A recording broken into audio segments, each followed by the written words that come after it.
XSFM입니다. I D W K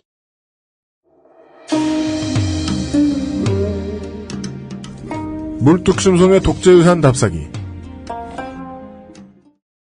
이렇게 하지 말아요? 괜찮아요. 그게 표준 모델이지. 뭐. 네, 나에 빼고. 나에 빼고. 물뚝심송은 넣고. 네.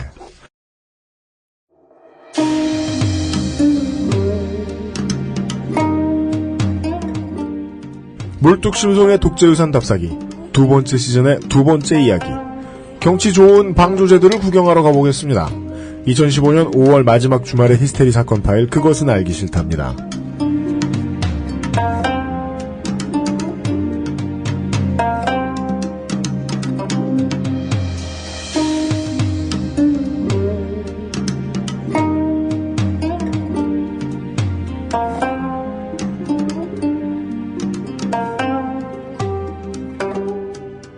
몇 번 말씀을 드렸지만 미국은 지금 인종차별 문제 때문에 정말 말썽입니다. 온 국민이 가두 시위에 나서서 거리에 들어 누워야 잘못된 수사, 잘못된 행위를 한 경찰이 처벌받는다. 혹은 온 국민이 들고 일어나서서 욕을 하고 손가락질을 해야 고의로 병역 면탈을 한 연예인이 국적을 잃는다. 결과가 어찌됐든 여론에 의해서 국가가 움직이는 건 멀리 보면 문장은 바르지만 가까이 보면 옳지가 않습니다. 그 전에 체제를 정비해 놓지 않았다는 가장 확고한 증거니까요. 국민이 혼을 내니 그제서야 움직인다. 어저께 말씀드렸던 총리에 대해서도 마찬가지일 겁니다. 아마도 제 미미한 아둔한 시각에는요. 국민들의 별다른 꾸짖음 없이 황교안 총리 후보는 총리가 될 것 같습니다. 저 원래 이런 거 그렇습니다, 같습니다 같은 말도 가능한 한 안 하려고 그러는데 이 총리 후보자에 대해서 이렇게 쭉쭉 뒤져보다 보니까 되게 우울해진 것 같아요. 선생님, 만약에 그 황교안 후보자께서 히스테리 사건 파일 그것은 알기 싫다. 매 월말에 전해드리는 물뚝심송의 독재유산 답사기 시간입니다. 본의 아니게 여기서도 프로듀서를 하고 있는 UMC입니다. 물뚝심송 상인 고문을 먼저 소개합니다. 저 두 번째로 소개받은 건 사상 처음인 것 같은데요. 아, 진짜요? 네. 아니에요. 그랬나? 11회 때쯤에 한 번 했어요. 이용이 안 왔나, 지각했나 해서. 그랬나? 되게 어색하게 대본 읽으실 때 한 번 하셨어요. 제가 한번 읽었던 것 같기도 합니다. 네. 광고도 읽으셨어요. 잘 읽지 않았었나, 그때? 저는 읽는 것 때문에 이용을 그리워해본 전무후무한 상황이었어요. 어쨌든 우리 윤소라 성우 앞에서는 아무도 말도 못해. 앞으로 언어 생활을 하지 않기로. 다음 주부터. 이런 평가에 대해서 얘기를 하지 말자고요. 근데 그분 이렇게 일상적으로 얘기할 땐 모르겠는데, 진짜 그렇게 각 잡고 얘기하니까 이건. 마이크 앞에 앉으면 다른 사람이 들으니까. 안 되겠더라, 네. 진짜. 윤소라 씨 이야기만 나오면, 혀를 내두르느라 정신이 없는 이용 상인 고문, 상인 수석도 앉아 있습니다. 네, 안녕하십니까. 아까 뭔 얘기 하려고 그랬더라? 황교안. 그분께서 이렇게 별다른 무리 없이. 예. 그 강원 선생하고 같이 라디오 프로를 진행하시는 황교익 씨와는 다릅니다. 네. 황교익 씨와는. 봤어요, 인터넷상에서. 네. 차라리 황교안을 총리로 할 바에야 황교익 씨를 총리로 해서 맛있는 대한민국. 전국의 맛집을 활성화하자.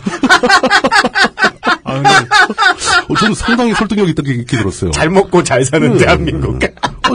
좋은 그렇죠. 맛집 널리 알리고 정부 시책으로 한류에도.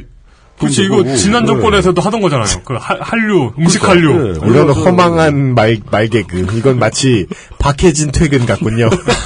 허탈하기가. 네. 하여튼 저는 이번에 국무총리가 네. 무리 없이 만약에 되신다면 이건 이분의 공이라기보다는 그 이전에 쓰러져간 수많은 국무총리들 있잖아요.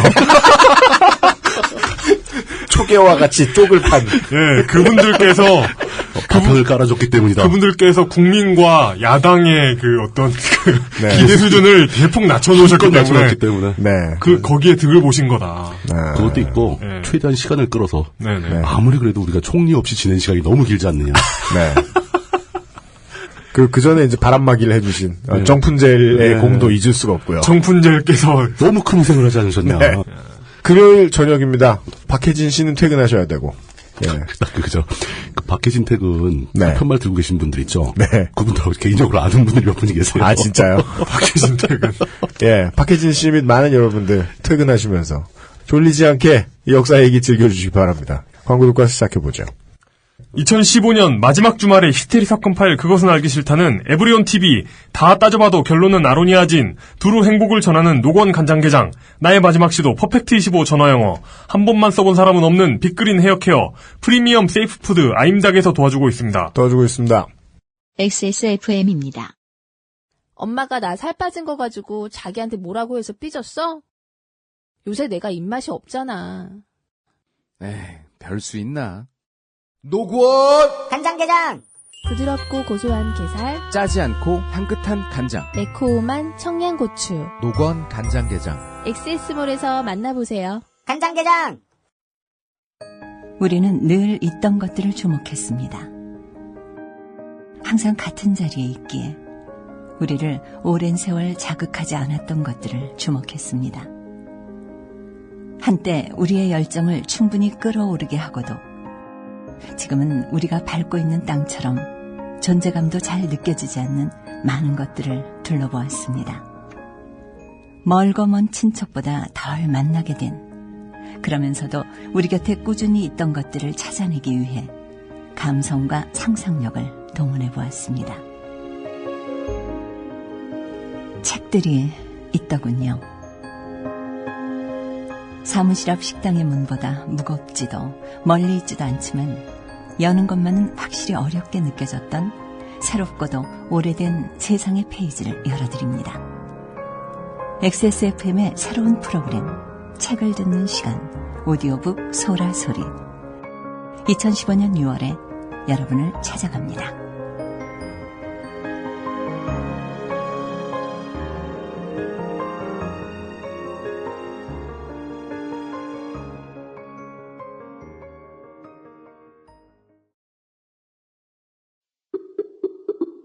내 인생의 6개월이 그냥 날아가 버렸어. 한국인 가게에서 일했지. 퇴근하면 집에 그냥 있었지. 친구도 못 만들고. 워킹 홀리데이 진짜 별로야. Excuse me. Why don't you call Perfect 25? 뭐? Perfect 25. 그래서 뭔데 그게? Perfect 25 English phone call service. 이거 말하는 거야? perfect25.com? Oh, you got it right. 광고와 생활. 길게 언급하지 않겠고요. 지난 부처님 오신 날에 너무 많은 이벤트가 액세스몰에서 있었어가지고요. 지나가서 말씀드리기도 죄송스럽지만 아직 하는 것도 있죠. 퍼펙트 25의 인신매매 하고요. 네. 그죠. 다단계 사업. 그렇습니다. 예. 그리고 황야애리님의 할인이 있었고요. 황야애리님은 뜬금없이 하시더라고요. 그렇습니다. 예. 종교 넘 주제. 예. 뭐 부처님하고 무슨 관계라고. 예. 부처님은 살생을 금하셨거든요. 아니, 우리가 가족 제품도 쓰면 안 되는 것까지는 아니잖아요.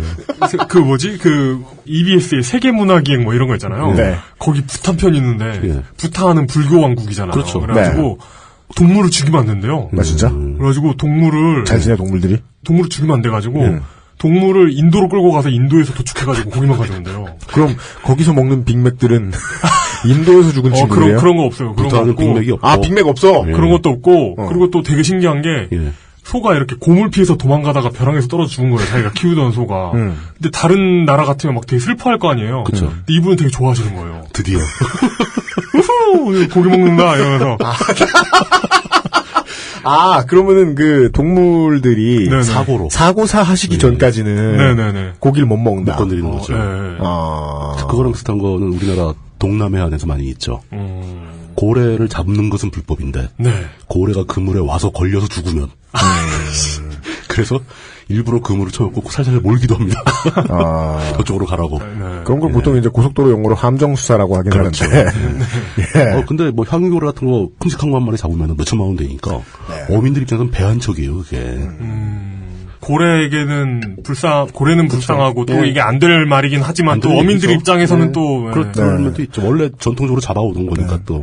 뭐 한때 생명을 가지고 있던 것의 일부분에 칼 대는 것이 일상이신 황야애리님도 부처님 모신 날 맞이 할인을 하셨었고요. 그 외에도 뭐 지나간 이벤트 말씀드리는 거 죄송스러우니까 현충일이든 아무 때나 좀 들어붙여보면.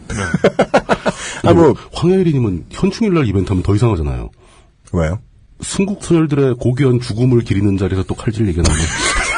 황야일님은 아무 때도 뭔가 좀 다 이상하잖아요. 왠지 막 그 크리스마스 때 루돌프 가죽 지갑 뭐 이런 거 팔릴 것 같고 아무 때도 세일을 못하게 해야 되겠다. 아니, 뭐 총포류 잦은 신고 기간 이럴 때. 정확히 총포 도검류. 예, 총포 도검류 잦은 신고 기간 때.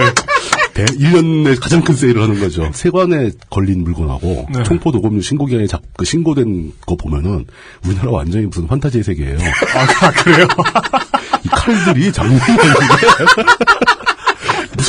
진짜 무슨 그 얼음과 불의 노래에 나올 것 같은 칼도 막 있고 레벨 72 칼들 그 왜 이렇게 무슨 바스타드 소드 뭐 이런 거 막 나오고 평소에는 예. 질질 끌고 다니 그 뭐냐 영국곡이 나오면 팔시발 이런 사람들이 들고 다니는 연락큰 칼. 그런 게 경찰서에 수북히 쌓여 있고 막 그러더라고요. 그런 거 왜 갖고 있지? 야, 그 날뛰고 경매하면 짱이겠다. 그거 어디서 만든 거지 그런 건? 저는 요새 그런 칼을 볼 때마다 생각나는 게 있어요. 되게 날카롭게 잘 별이었잖아요. 그럼요. 이게 그 손으로 하는 일도 하이테크하면 하이테크죠. 하이테크죠. 야, 저런 걸 구리로 어떻게 잘 만들면 저런 칼 모양에 CPU 쿨러를 아따 시원하다. CPU 쿨러를 그 왕자의 게임에 나오는 그 스론의 형태로. 우와! 멋있겠다. 쫙 뻗어 있는 걸로. 예. 저희가 지금 다음 주부터 완전히 팬이 없는 시스템에서 소음 없이 녹음을 하려고, 예, 오디오북 소라 소리를 준비하느라 지금 시스템 개비하고 있거든요. 그러니까, 우리끼리 이렇게 얘기할 때는 인식도 못 했는데, 이게 잡음 들어가는 것들이 있더라고요, 컴퓨터에서. 그럼요. 예. 결국은 팬이죠, 뭐, 팬. 예. 네. 가끔씩 칭찬 아닌 칭찬을 들어요. 청취자분들이 함부로 칭찬을 못 하세요. 왜냐면 자기가 잘못 들은 걸 수도 있으니까. 왜 음질이 좋아진 것 같지?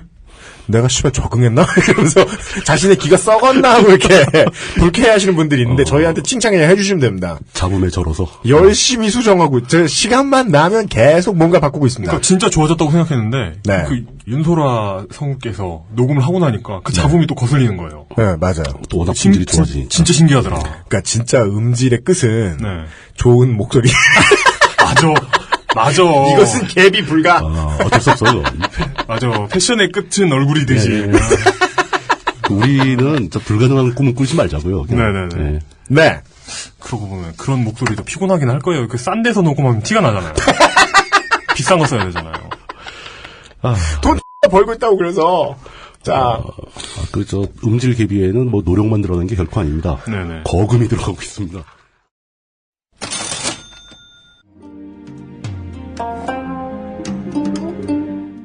독재 유산 답사기 제2화 땅을 만들 권력.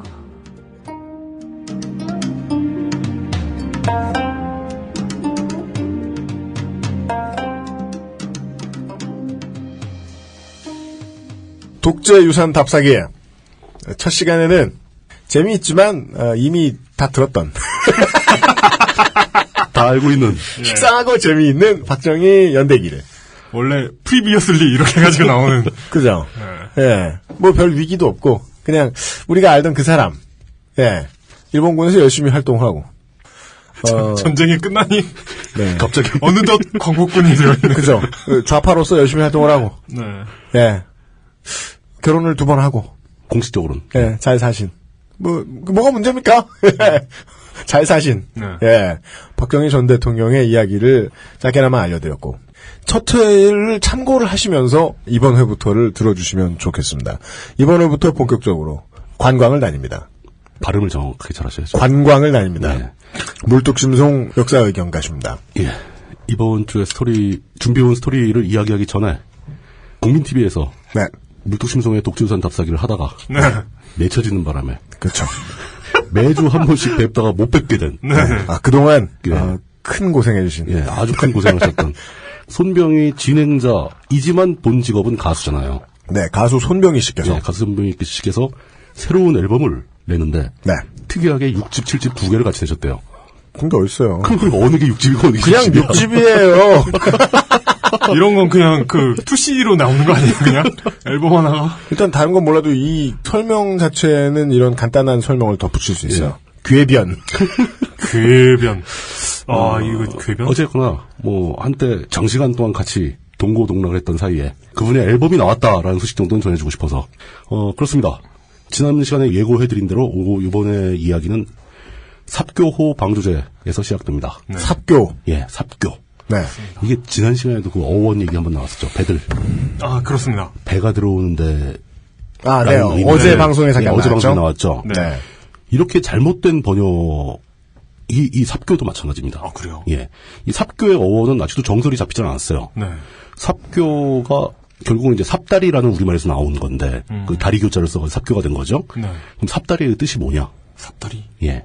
한쪽에서는 삽다리가 자그마한 개천들이 많아서, 그 자그마한 개천을 건널 때 삽 자루를 놓고 그걸 밟고 건너간다. 그 정도로 실개천들이 많다. 네. 해서 진짜 실제 삽과 그 삽을 다리로 쓴다라는 의미다. 라는 주장이 있었는데, 삽교는 그렇게 작은 개천이 아니에요. 그렇죠. 근데 예. 삽으로만 건널 수 있는 개천이 깊을 리가 없잖아요. 아, 그리고 그걸 못 뛰어넘기도 어렵고요. 삽이라는 말 자체가 그렇게 오래된 말이 아니에요. 그 원래 가래잖아요. 예, 가래에 가깝죠. 예. 그 삽을 놓고 다니는 다리 뭐 이거는 이미 한번 틀린 것 같고. 네. 두 번째로는 이제 그 삽교 축제위원회에서 그 지역 축제위원회에서 매번 축제를 하면서 섭다리를 만듭니다. 섭다리. 그게 뭡니까? 섭다리는 예전에 이제 우리 미국인들이 인사하는 다리 아니에요, 지나가면서. 섭! 섭다리.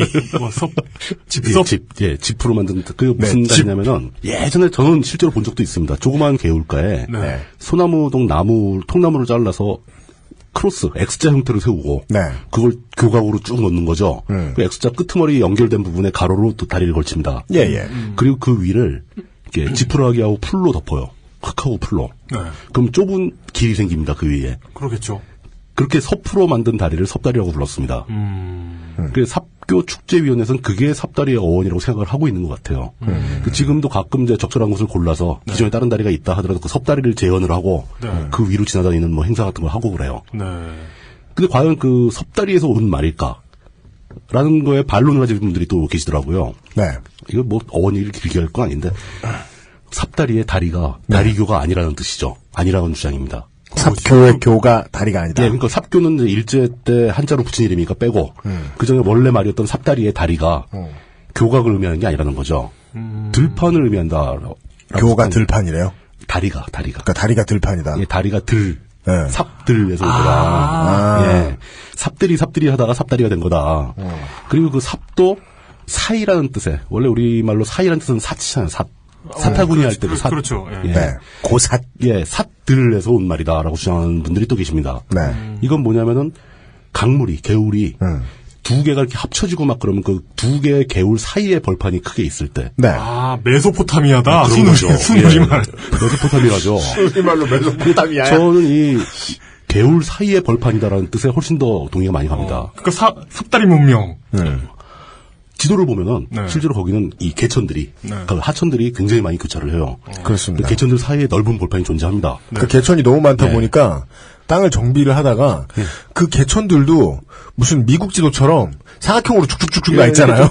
삽교호 쪽 보면은 당진 쪽의 지도를 보면 그거는 이제 간척 이후에 매립 사업을 직각으로 막 하는 겁니다. 그러니까요. 하천이 막 바뀌는 거죠, 형태가. 예, 뭐 그런 하천이 도로처럼 돼 있어요.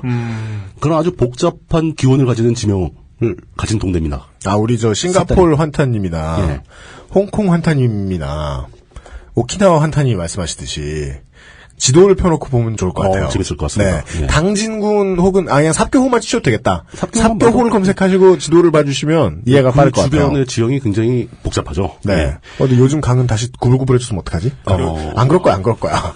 예. 상류는 다 구불구불합니다. 네. 쭉쭉쭉 돼 있어요. 충남 그 서산 당진 쪽 이렇게 서해 쪽으로 튀어나온 부분 있잖아요. 그렇죠.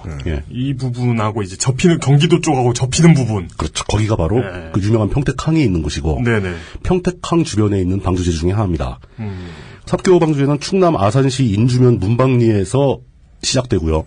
반대쪽은 당진 신평면 운정리입니다. 그 두 동네를 다리로 이어버린 거죠. 제방으로. 방주제 전체 길이는 3,360m가 되고요. 이 방주제라는 게 사실 조를 막는 겁니다. 조는 밀물과 썰물을 의미하는 거죠. 그죠. 바닷물을 막는 제방이라는 뜻인 거죠. 밀물을 막는 거죠. 네, 그렇죠. 밀물이 들어오는 걸 막는 거죠. 근데 그 방주제를 설치하게 되면 방주제 안쪽에는 기존에는 밀물이 들어오던 습지, 갯벌이었는데 방주제로 인해서 그 안에는 담수호가 형성이 됩니다. 네. 그 물기를 다 메꿀 수는 없으니까 네. 강이 흘러나오는 그 하구가 뚝으로 막힘으로써 일종의 호수가 되는 거죠. 그렇습니다. 예. 그래서 삽교 방주제는 삽교 방주제로 인해서 생긴 삽교호가 같이 있게 됩니다. 네. 항상 이렇게 방주제와 호는 이름이 쌍으로 나오죠. 그죠. 예. 이 시설물에 대한 이야기를 왜 독재유산 답사기에서 다뤄야 했는가? 아주 답은 간단하죠. 박정희가 주도해서 만든 삽교 방주제 공사였고, 네. 공교롭게도 이 삽교호 방주제가 완성되고 완공된 다음에 비석을 기념비를 하나 만들지 않습니까? 네. 그 삽교호 완공 기념비의 제막식이 있던 날이 1979년 10월 26일입니다. 그렇습니다. 뭔 일이 일어났나 멀뚱멀뚱 하시는 분들도 있을 수 있습니다. 제막식에 참가했던 박정희가 제막식이 끝나고 예. 뭐 그냥 좋게 얘기하죠. 예. 뒤풀이 갔다가 그 개인적인 예, 싸움이 나가지고 뒤풀이 갔다가 친한 부하들이 형 이러시면 돼요? 네. 이런 버러지 같은 술자리에서 싸움이 났는데 예. 상대방이 친한 후배였고 하필이면 그 후배가 무기류를 가지고 있어. 총포류. 예. 네. 총포 도검류 신고를 안 하고. 예. 이 기념비에 써 있는 그 글자도 박정희 친필입니다. 박정희는 그 어떤 기념비에 자신의 친필로 많이 썼었어요. 아, 그래서 정말 좋아하는데 전 되게 거슬리던데. 아, 뭐 할 수 없죠. 저는 개인적인 취향이긴 한데. 진짜요? 그 군부대에서 2년 보니까 정이 가더라고요. 이게 왠지 친숙한. 제대할 때 맨 마지막으로 나갈 때 일기 당천 쓴 거 뭐 눈물이 났어요. 그래 글자 때문이 아니에요. 이 친필도 안녕이다. 근데 제가 진짜 뭐 서예나 이런 거 잘 모르잖아요. 예. 그래도 근데 잘은 모르지만 그보다 훨씬 글씨 잘 쓰는 분이 많거든요, 우리나라에. 네, 그런 그 굉장히 이렇게 오래 써야 될 건축물에 그런 그렇게 잘 쓴 건 아닌 글씨가 남아 있는 게 과연 아주 오래 할 건 아닌 게 네. 교양이 없기를 강요하는 사회 분위기의 국가에서는 잘 쓴 글씨는 대빵이 쓴 글씨지 글씨 잘 쓰는 사람이 쓴 글씨가 아니죠. 그렇죠. 그 솜씨 같은 무형의 가치를 가진 것은 권력 앞에서 아주 약하죠. 네. 아유, 뭐 30년 전 걸 계승질래. 35년 전 거. 너무 그 집중하지 맙시다. 조선시대 초기 뭐 이성계, 뭐 이방원 이런 양반들은 서예도 기가 차게 하는데 잘은 모르지만. 모르죠. 네. 당시에도 명필들이 따로 있었는데 그 사람이 권력자니까 그러니까. 썼었지. 그러게 전체적인 수준이 높았을 수 있죠. 그러니까 그 당시 이제 그 단종 시절에 이용 같은 사람들이 저 사람 무슨 글을 써가지고 이러면서 글씨 잘 쓴 사람 얼마나 안 되는데 빡쳐 있었을 거예요. 숭례문 현판 같은 걸 그런 사람한테 맡기냐. 뭐 이럴 수도 있었죠. 맞아요. 네. 이게 다 조선이 개국했기 때문이야. 이 사회 큰일 났어. 뭐 이런 얘기하고. 네. 어쨌든 간에 1979년 10월 26일 삽교호 완공 기념비 제막식을 하고 그날 저녁 밤중에 박정희는 부하의 총을 맞고 죽게 됩니다. 그렇습니다. 굉장히 아이러니한 어떤 역사의 우연 같은데 알고 보면 그게 별로 아이러니하지도 않죠. 어차피 언젠가 죽는다면은 죽는 그날 당일에도 뭔가는 일을 했을 거 아닙니까? 네. 그렇죠. 예, 그게 하필이면 그거라는 얘기죠. 네. 그렇지만 이제 이렇게 삽교 방주제와 박정희 관계는 단순한 우연만은 아닙니다. 왜냐, 삽교 방주제를 만드는 그런 종류의 간척 사업은 박정희 집권 18년 동안 굉장히 주력해서, 이상할 정도로 집착해서 강압적으로 진행을 했던 큰 사업 중에 하나이기 때문입니다. 어르신들에게는 가장 좋은 이미지로 남아있는 사업. 가장 훌륭했던 중에 사업을 하나입니다. 기억하시는 분들이 굉장히 많습니다. 왜냐면, 지금도 이렇게 얘기하는 도시 어른들은 동네에 깡패가 없어진 게 박정희 이후다. 그렇죠. 라고 일관성을 붙여 기억하시고, 농촌의 어른들은 천수답이 이렇게 줄어든 것이 박정희의 그렇죠. 탓이다. 라고 기억을 하신단 말이죠. 댐 많이 만들고, 네. 이런 거 했었죠.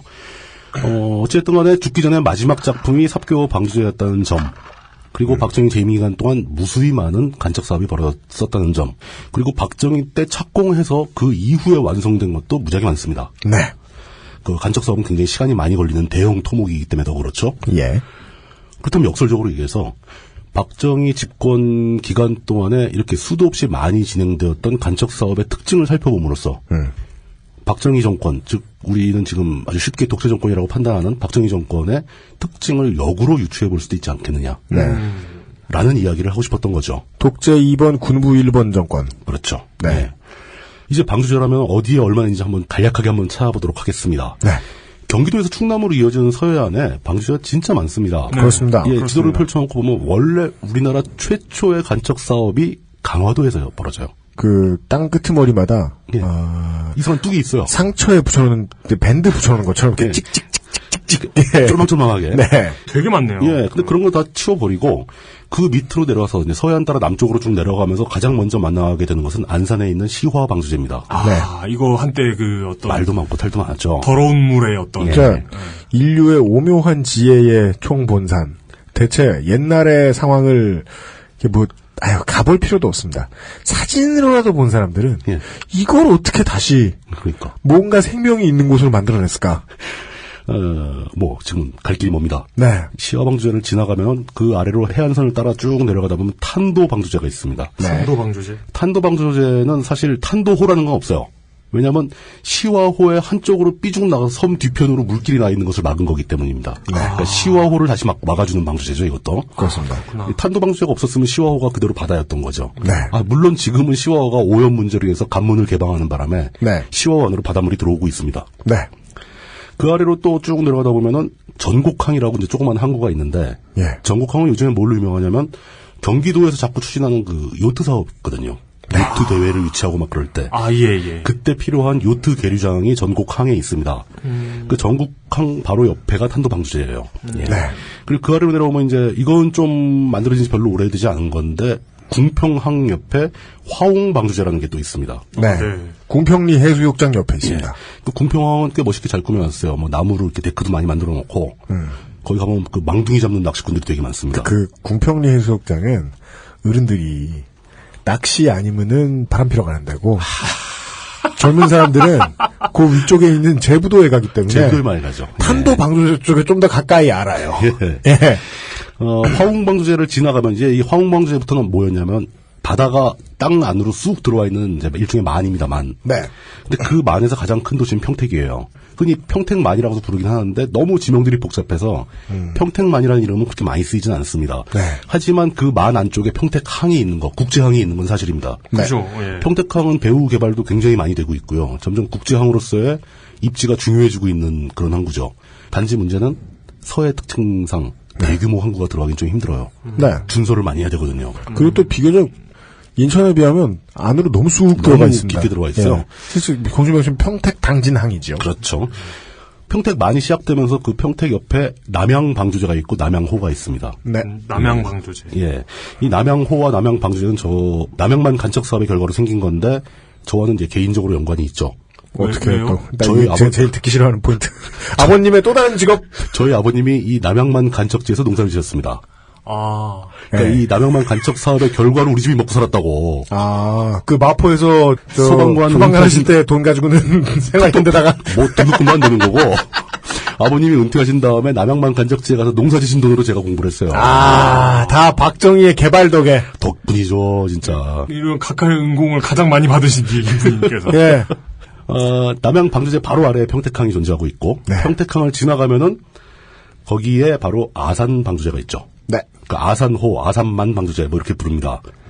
그 아산만 방주제로 인해 생긴 그 아산호를 평택호라고도 많이 부릅니다. 네. 평택 바로 옆에 있기 때문에. 그렇군요. 예, 평택호에서 뭐 낚시대회 같은 것도 많이 하고 그래요. 어디를 가나 낚시대회 생략해 주시면 안 돼요? 이 근처에 가면 뭐가 많이 잡힙니까? 마포는 낚시대회네요. 잡히는 게 상관없이 평택호 수질이 안 좋아서 먹을 수가 없어요. 예, 낚시긴 가급적 하지 맙시다. 예, 그러면서 또 할 거지만. 그 해안선의 공률 이제 평택 많이 끝이 났습니다. 방주제로 막혀가지고. 드라이브하는 사람들이 요즘 제일 좋아하는 곳 중에 하나인 서해대교에서 말이죠. 서해대교에서 차를 내리는 건 안 돼요. 그렇지만 중간에 휴게소 있어요. 예, 그때 휴게소가 있다. 횡담도 휴게소가 하나 있습니다. 그렇죠. 맞아요. 그렇죠. 제가 본 가장 특이한 휴게소. 예. 아니죠. 시화방조제에도 휴게소가 중간에 하나 있어요. 중간에 있습니다. 무슨 라이트 휴게소 뭐 이런 게 있어요. 거기는 배를 댈 수 있게 선착장도 만들어놨어요. 그래요? 예. 서해대교를 지나가다 보면은 횡단도 있는데 휴게소 내린다 칩시다. 예. 거기서 이렇게 슥 보시면은 두 개의 방조제가 다 보이죠. 예, 보입니다. 북쪽으로는 아산 방조제, 남양 방조제가 아마 안 보일 겁니다. 그 횡단도에서 또 삽교천 방조제가 보여요. 삽교가 보이게 되죠. 네. 남쪽으로. 그 삽교는 그러니까 당진 쪽에 붙어 있는 거고 남양 방조제, 아산 방조제는 북쪽으로 붙어 있는 겁니다. 네. 예. 바로 서해대교를 건너서 삽교 방주제를 만날 수가 있고요. 삽교 방주제를 지나서 계속 평택만을 돌아서 나가는 거죠. 이제 육지가 툭 튀어나왔으니까. 그 송산, 성문이라는 지명을 지나가면 성문 방주제라고 또 굉장히 긴 방주제가 하나 또 있습니다. 네. 성문 방주제. 예, 석문입니다. 석문. 예. 얼핏 느끼면 말이죠. 예. 서해의 해안선을 이렇게 쭉 쳐다보다가 말이죠. 예. 우리가 다시 한번 영화 얘기를 하게 되네. 에디 머피가 이제 왕자일 때. 예. 지구본을 돌리다가 스카우 항공기를 딱 짚잖아요. 예, 예. 퀸즈로 가자. 여왕을 찾으러. 이러잖아요. 그럼 왠지 그런 느낌이 살짝 드는 거예요. 해안선을 보면 조금 안으로 파였다. 찌글찌글하다 그러면은 거기다가 이쑤시개를 딱 놓으면서 여기 막어. 근데 왜 이렇게 방조제가 많아요? 이제 그 얘기를 하려고 그러는 거죠. 예. 그 성문 방조제 근처엔 뭐가 있냐면은 외목항이라는 곳이 있습니다. 외목 마을이라고도 부릅니다. 외목 마을의 특징은 이건 무슨 관광 가이드 방송이기도 하고. 네. 서해안에서 유일하게 일출을 바다에서 볼 수 있는 항구입니다. 그래요? 이게 지형이 묘하게 볼록 튀어나와 있어가지고. 그래서 얘는 지금 땅에 서쪽 끝에 있는 게 아니라 동쪽 끝에 있네요. 그렇죠. 이렇게 오묘하게 동쪽 끝에 있어서 바다로 해가 뜨는 걸 볼 수 있는 유일한 지점입니다. 서해임에도 마치 서해는 낙조밖에 볼 수가 없는데 원래. 저쪽에서 그렇구나. 이게 서해 쪽에 있는 섬들의 동쪽 끝에서 보는 것 같은 걸 육지에서도 볼 수 그렇죠. 있다. 육지 연결돼 있죠. 네. 외목을 지나가면 도비도라는 예전엔 섬이었는데 연결된 섬이 나오고 거기에 있는 방주제가 대호만의 대호방주제라고 합니다. 대호방주제를 지나서 반대편 끝에 이어지게 되면 거기가 삼길포라는 항구가 있고요. 예. 실제로 항구 이름도 도비항이 아니라 도비도항이네요. 네, 지금은 섬이 아님에도. 도비도라는 원래의 지명이 유지가 되고 있는 거죠. 예. 이제는 섬이 아니죠, 거기도. 예. 이렇게 해서 이제 평택만을 벗어나게 됩니다. 그렇게 쭉 돌아가서 땅을 돌기 시작하면 그게 서산 태안지구인데 이게 흔히 우리가 얘기하는 태안반도라고 부릅니다. 그렇습니다. 툭 튀어나와 있기 때문에 땅이. 네. 이제 많은 보통 그냥 바다가 쓱 들어온 거고 이제 이 땅이 툭 튀어나와 있으면 반도라고 부르는데 태안반도가 되죠. 태안의 일대는 서해에서 이렇게 말하면 저쪽 남쪽에서 좀 서운해할지 모르지만 굉장히 풍광이 좋은 곳으로 유명합니다. 그 중에 서해 같지 않게 물도 맑아요. 네, 맞아요. 심지어. 네. 예. 태안 쪽에는 해수욕장 되게 많은데 그 태안 쪽 해수욕장의 특징은 이름이 재밌어요. 저는 딱 한 번 가봤던 곳이 꼬찌였어요. 꼬찌 해수욕장 거기 있죠. 네. 꼬찌는 안면도잖아요. 그래요? 예, 안면도보다 약간 위쪽입니다. 태안반도는. 네. 거기에 해수욕장들이 백리포가 있고 백리포 밑에 맞아. 예, 천리포가 있고 천리포 밑에 말리포가 있습니다. 맞아. 이게 아마 지역 간에서 뭐 배포 경쟁 뭐 이런 거겠죠. 그럴까요? 곧 조리포가 등장하겠네요. 네. 그리고 이제 안 좋은 일이 있었던 곳이 그 태안반도에 또 있죠. 태안반도 쪽에 이제 바다에 모래가 되게 좋거든요. 네. 그 모래 언덕으로 제일 유명한 사구가 있는 신두리가 있습니다. 네. 신두 사구가 굉장히 유명하거든요. 근데 그 신두 사구가 바로 여기가 되게 우리나라에서 보기 힘든 그 사막 같은 느낌. 아주 청량한 느낌을 주는 굉장히 멋진 곳입니다. 네네. 그런데 그 바로 앞바다에서 유조선의 기름 유출 사고가 터졌죠. 삼성물산이었네요. 예. 또 삼성 유비코터스. 이삼성. 예.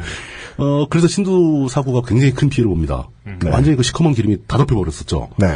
지금은 이제 굉장히 열심히 복구를 해서 많이 복구가 되었다고 하니까 가보시면 좋겠지만 상당히 안타까운 사건이었던 건 맞습니다.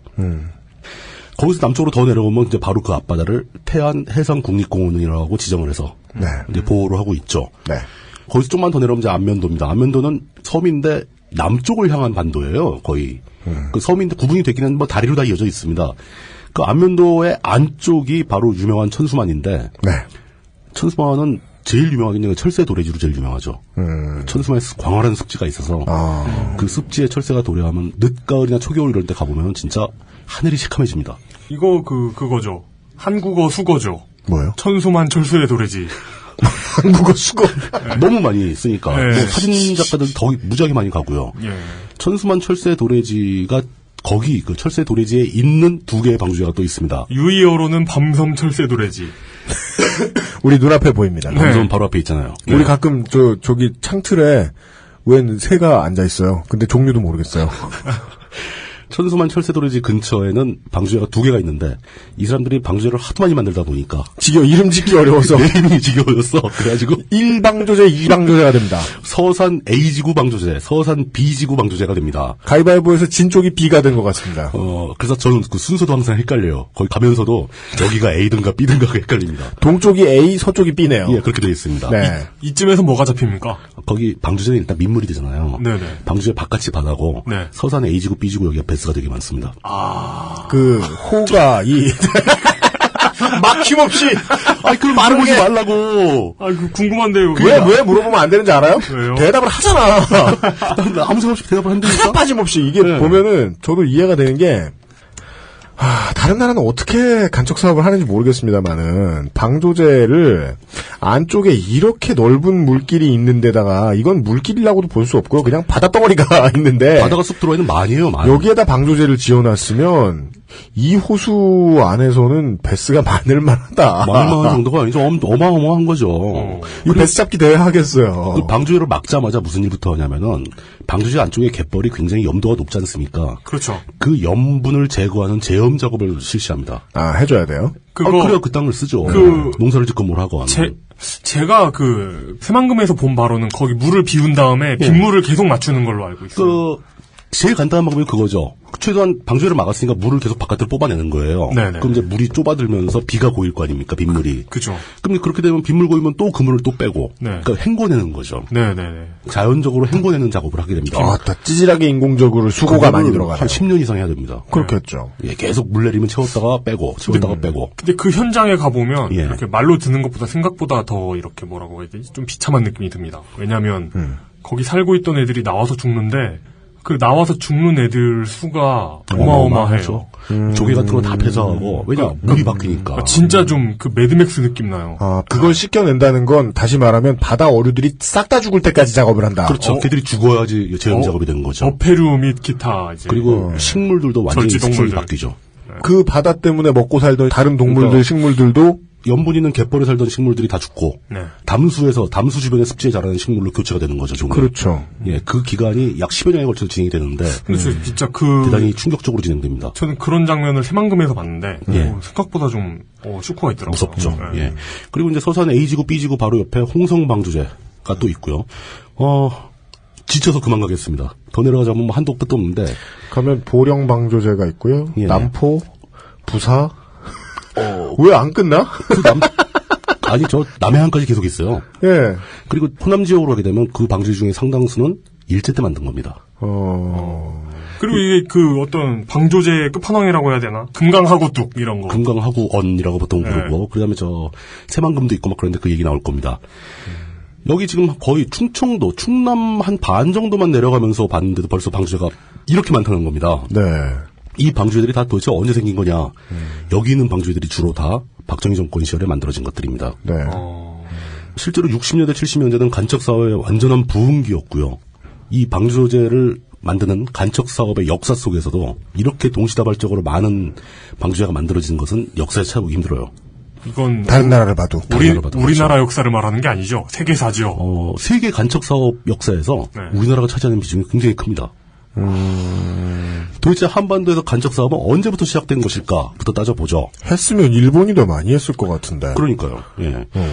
우리나라의 간척 사업의 역사는 고려시대로 거슬러 올라갑니다. 물론 그 이전에도 자발적으로 했겠죠. 낚시와 역사는 자제시키기 어렵다. 예. 고려시대로 올라가게 됩니다. 청취자 여러분은 어떠실지 모르겠지만 저는 호흡이 좀 필요합니다. 예, 잠시 바깥바람을 쐬고 저희가 들어와서 고리적 얘기, 고리적 방조제 얘기를 진짜 말 그대로 고리터문한 방조제 이야기를 신선한 조합이다. 들어보도록 하죠. XSFM입니다. 이대리 맨날 살 뺀다면서 점심에 웬 소세지야? 에이, 과장님, 이건 기름지고 짠 마트 소세지가 아니고요. 아임닭 닭가슴살 소세지예요. 이것도 닭가슴살이야? 한 입에 먹기 편하게 생겼네? 아이 참, 과장님, 아임닭 큐브잖아요. 국내산 현미가 들어가서 정말 부드럽고 다이어트에 딱이라고요. 질리지도 않고 먹기도 간편해서 요즘 다이어트하는 사람들은 다 이거 먹어요. 닭가슴살을 가장 맛있고 간편하게 먹는 법, 프리미엄 세이프 푸드 아임닭. 소개팅할 때 제일 잘 보이는 거? 화장은 어차피 과하게 하면 안 돼. 옷은 빨래만 했으면 되지. 인상을 기억하게 해주는 건 아무리 봐도 머릿결. 한번 찰랑 해주면 날 꽤 오래 기억하더라. 빅그린 투쓰리 약산성 헤어팩. 빅 그린 설페이트 프리. 어머님이 게장은 좋으시다는데 짠 건 또 싫으시대. 어떡해. 그래? 노건 간장게장. 부드럽고 고소한 게살, 짜지 않고 향긋한 간장, 매콤한 청양고추, 노건 간장게장. 엑세스몰에서 만나보세요. 간장게장! 돌아왔습니다. 세계사적으로 봐도 정말 많은 방조제. 다양한 형태의 간척사업. 다양한 형태의 간척사업.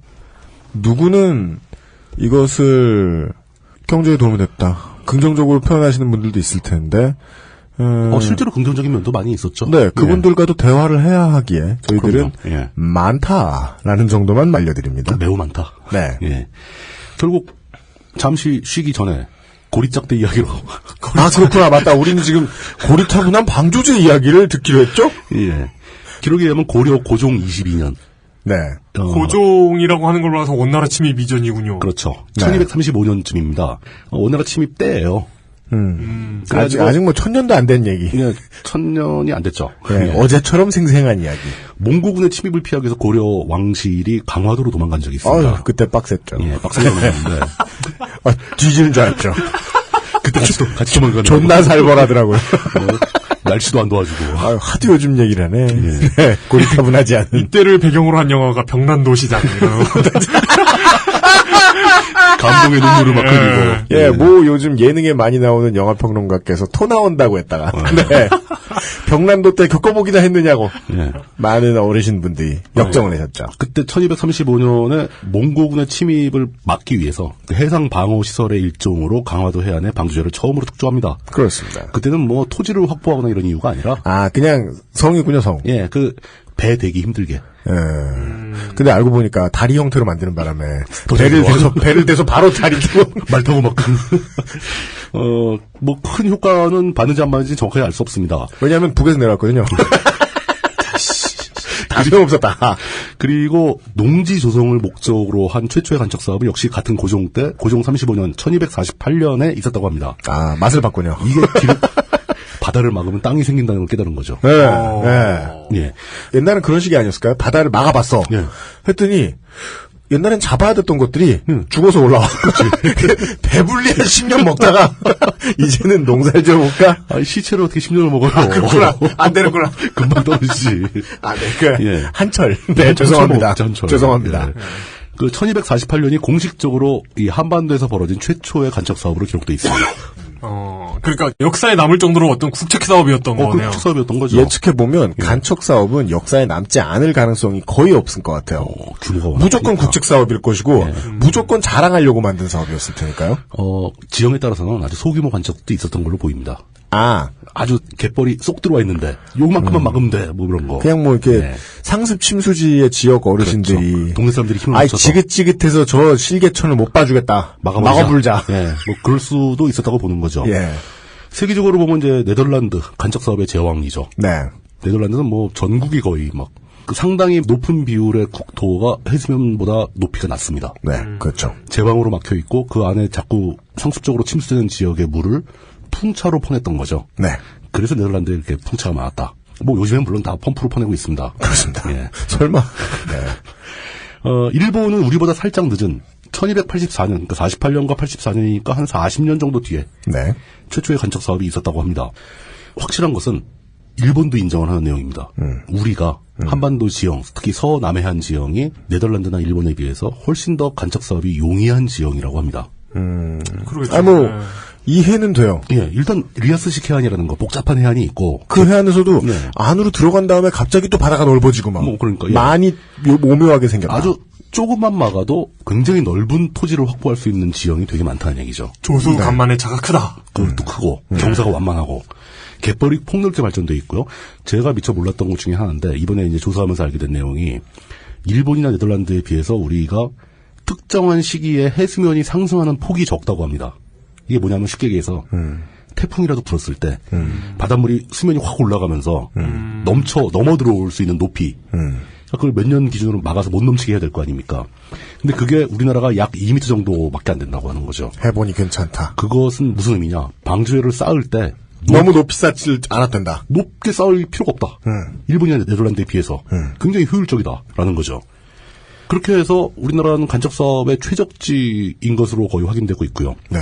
그걸 이용해서 아주 넓은 간석지를 토지로 확보할 수 있는 여지가 되는데 간석지는 저거죠. 밀물 썰물 때 물이 들어와서 적시는 습지를 다 간석지라고 합니다. 네. 뭐랄까 그냥 갯벌이죠. 바닷물 들어오는 땅.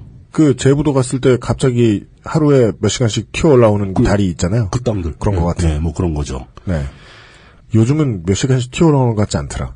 차길이 돼 있어요? 차로 들어가가지고 저는 소문만 듣고 갔더니 차로 갔네? 그 차길이 물에 덮입니다. 아, 그래요? 예, 민물 들어오면 물속으로 들어가 버려요. 아, 진짜요? 하루에 열리는 시간이 딱딱 정해져 있죠.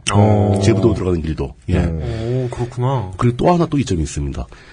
네덜란드나 일본이나 간척 사업을 많이 해서 그런지 지형적 특성이 그런지 그 해안선에 간척 사업을 하기 위해 방주제를 막을 때 방주제는 뚝이잖아요. 그죠. 뚝을 막으려면 상당히 대량의 바위돌과 석재와 토사 흙을 덮어야 되지 않습니까? 네. 뚝을 만들어야 되니까 이것을 채취할 수 있는 지형이 꽤 멀리 떨어졌대요. 네덜란드는?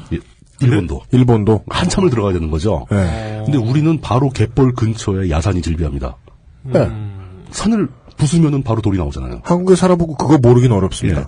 그냥 바닷가 마을에도 야산 하나씩은 다 있지 않습니까, 우리는? 저 언제나 이렇게 부산항에서 부산항하고 터미널하고 저 KTX역하고 붙어 있잖아요.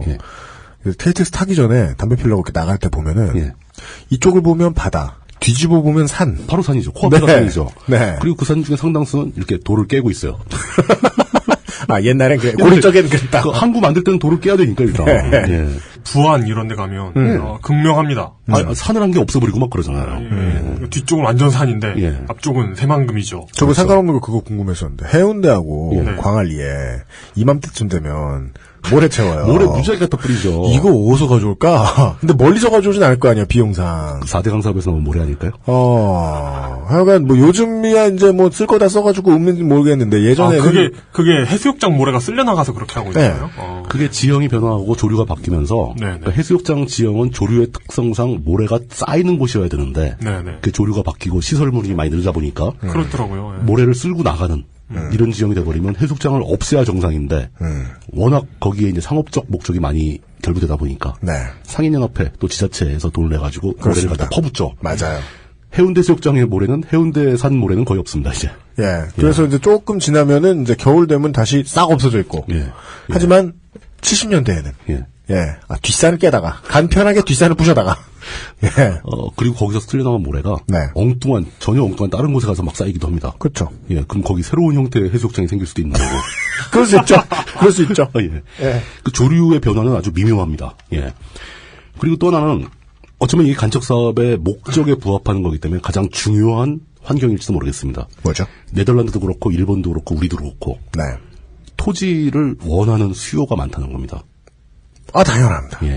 토지가 빈 땅이 많고 막 널널하면은 간척 사업 할 필요가 없죠. 땅 싫다는 사람은 없습니다. 근데 우리는 땅이 부족한 거예요. 새만금을 왜 철석같이 밀어붙였느냐? 그러니까요. 토지가 생긴다. 이 목적이 제일 컸던 거죠.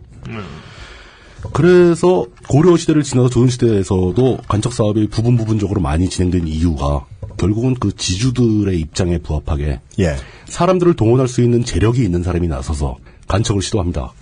방주제를 쌓고 거기서 생긴 땅으로 더욱더 부자가 되고 거기에 투입되는 노동력의 대가를 지불하고 뭐 이런 식의 사업이 간헐적으로 이어지는 거죠. 하지만 조선시대에 뭐 이렇게 정부가 직접 나서가지고 간척 사업을 장려하거나 이런 적은 없었던 거예요. 그렇습니까? 개별적으로 진행됐던 거죠. 대신 조선시대에는 이제 저수지, 댐을 많이 만들려고 했죠. 왜냐하면 농지에 물을 공급하기 위해서. 그렇습니다. 최근에는 그렇죠. 이양법이 도입되죠. 그렇죠. 최근에는 이 간척 사업을 해서 방주제를 만들고 담수호를 만들면 농업용수와 공업용수를 대량으로 공급할 수 있기 때문에 물을 채우고 있으니까 이제 그것도 굉장히 많이 목적으로 홍보가 되는데 요즘은 그 농업용수를 거기서 끌어올릴 필요가 없을 정도예요. 뭐 관계 시설이 너무 잘 돼 있고. 당연합니다. 그리고 공업용수도 마찬가지죠. 크게 그게 별 좋은 목적이 아니게 되어버리는 셈인데 한때는 그런 물 이용도 목적으로 제시되곤 했습니다. 그러다가 이제 조선시대가 끝나면서 일제시대가 되면서 우리나라는 본격적으로 간척 사업의 1차 중흥기가 도래합니다. 그렇죠. 사실 거기 모여있는 물을 이제 유용한 게 아니다라는 교훈을 전 국민에게 각인시킨 건 시화호죠. 뭐 물이 다 썩어버렸으니까 공업용수로 쓰기 힘들 정도 수준으로 썩어버렸으니까.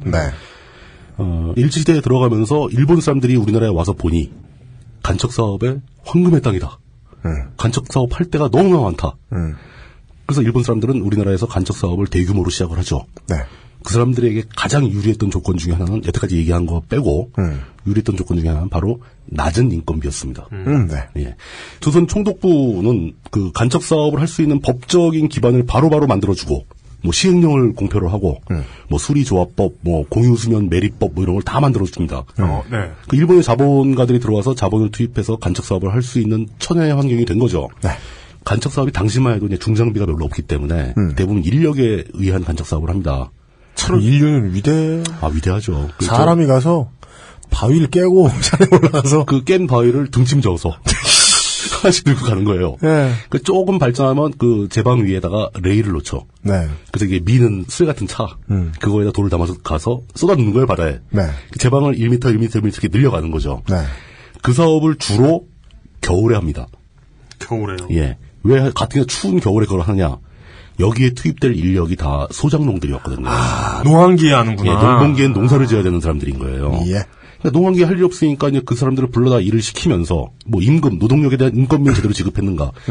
이들은 이 사람들에게 새로운 권리를 약속하거나 보장하는 거죠. 간척 사업이 완성돼서 땅 좀 주마. 논이 생기면 논 좀 주마.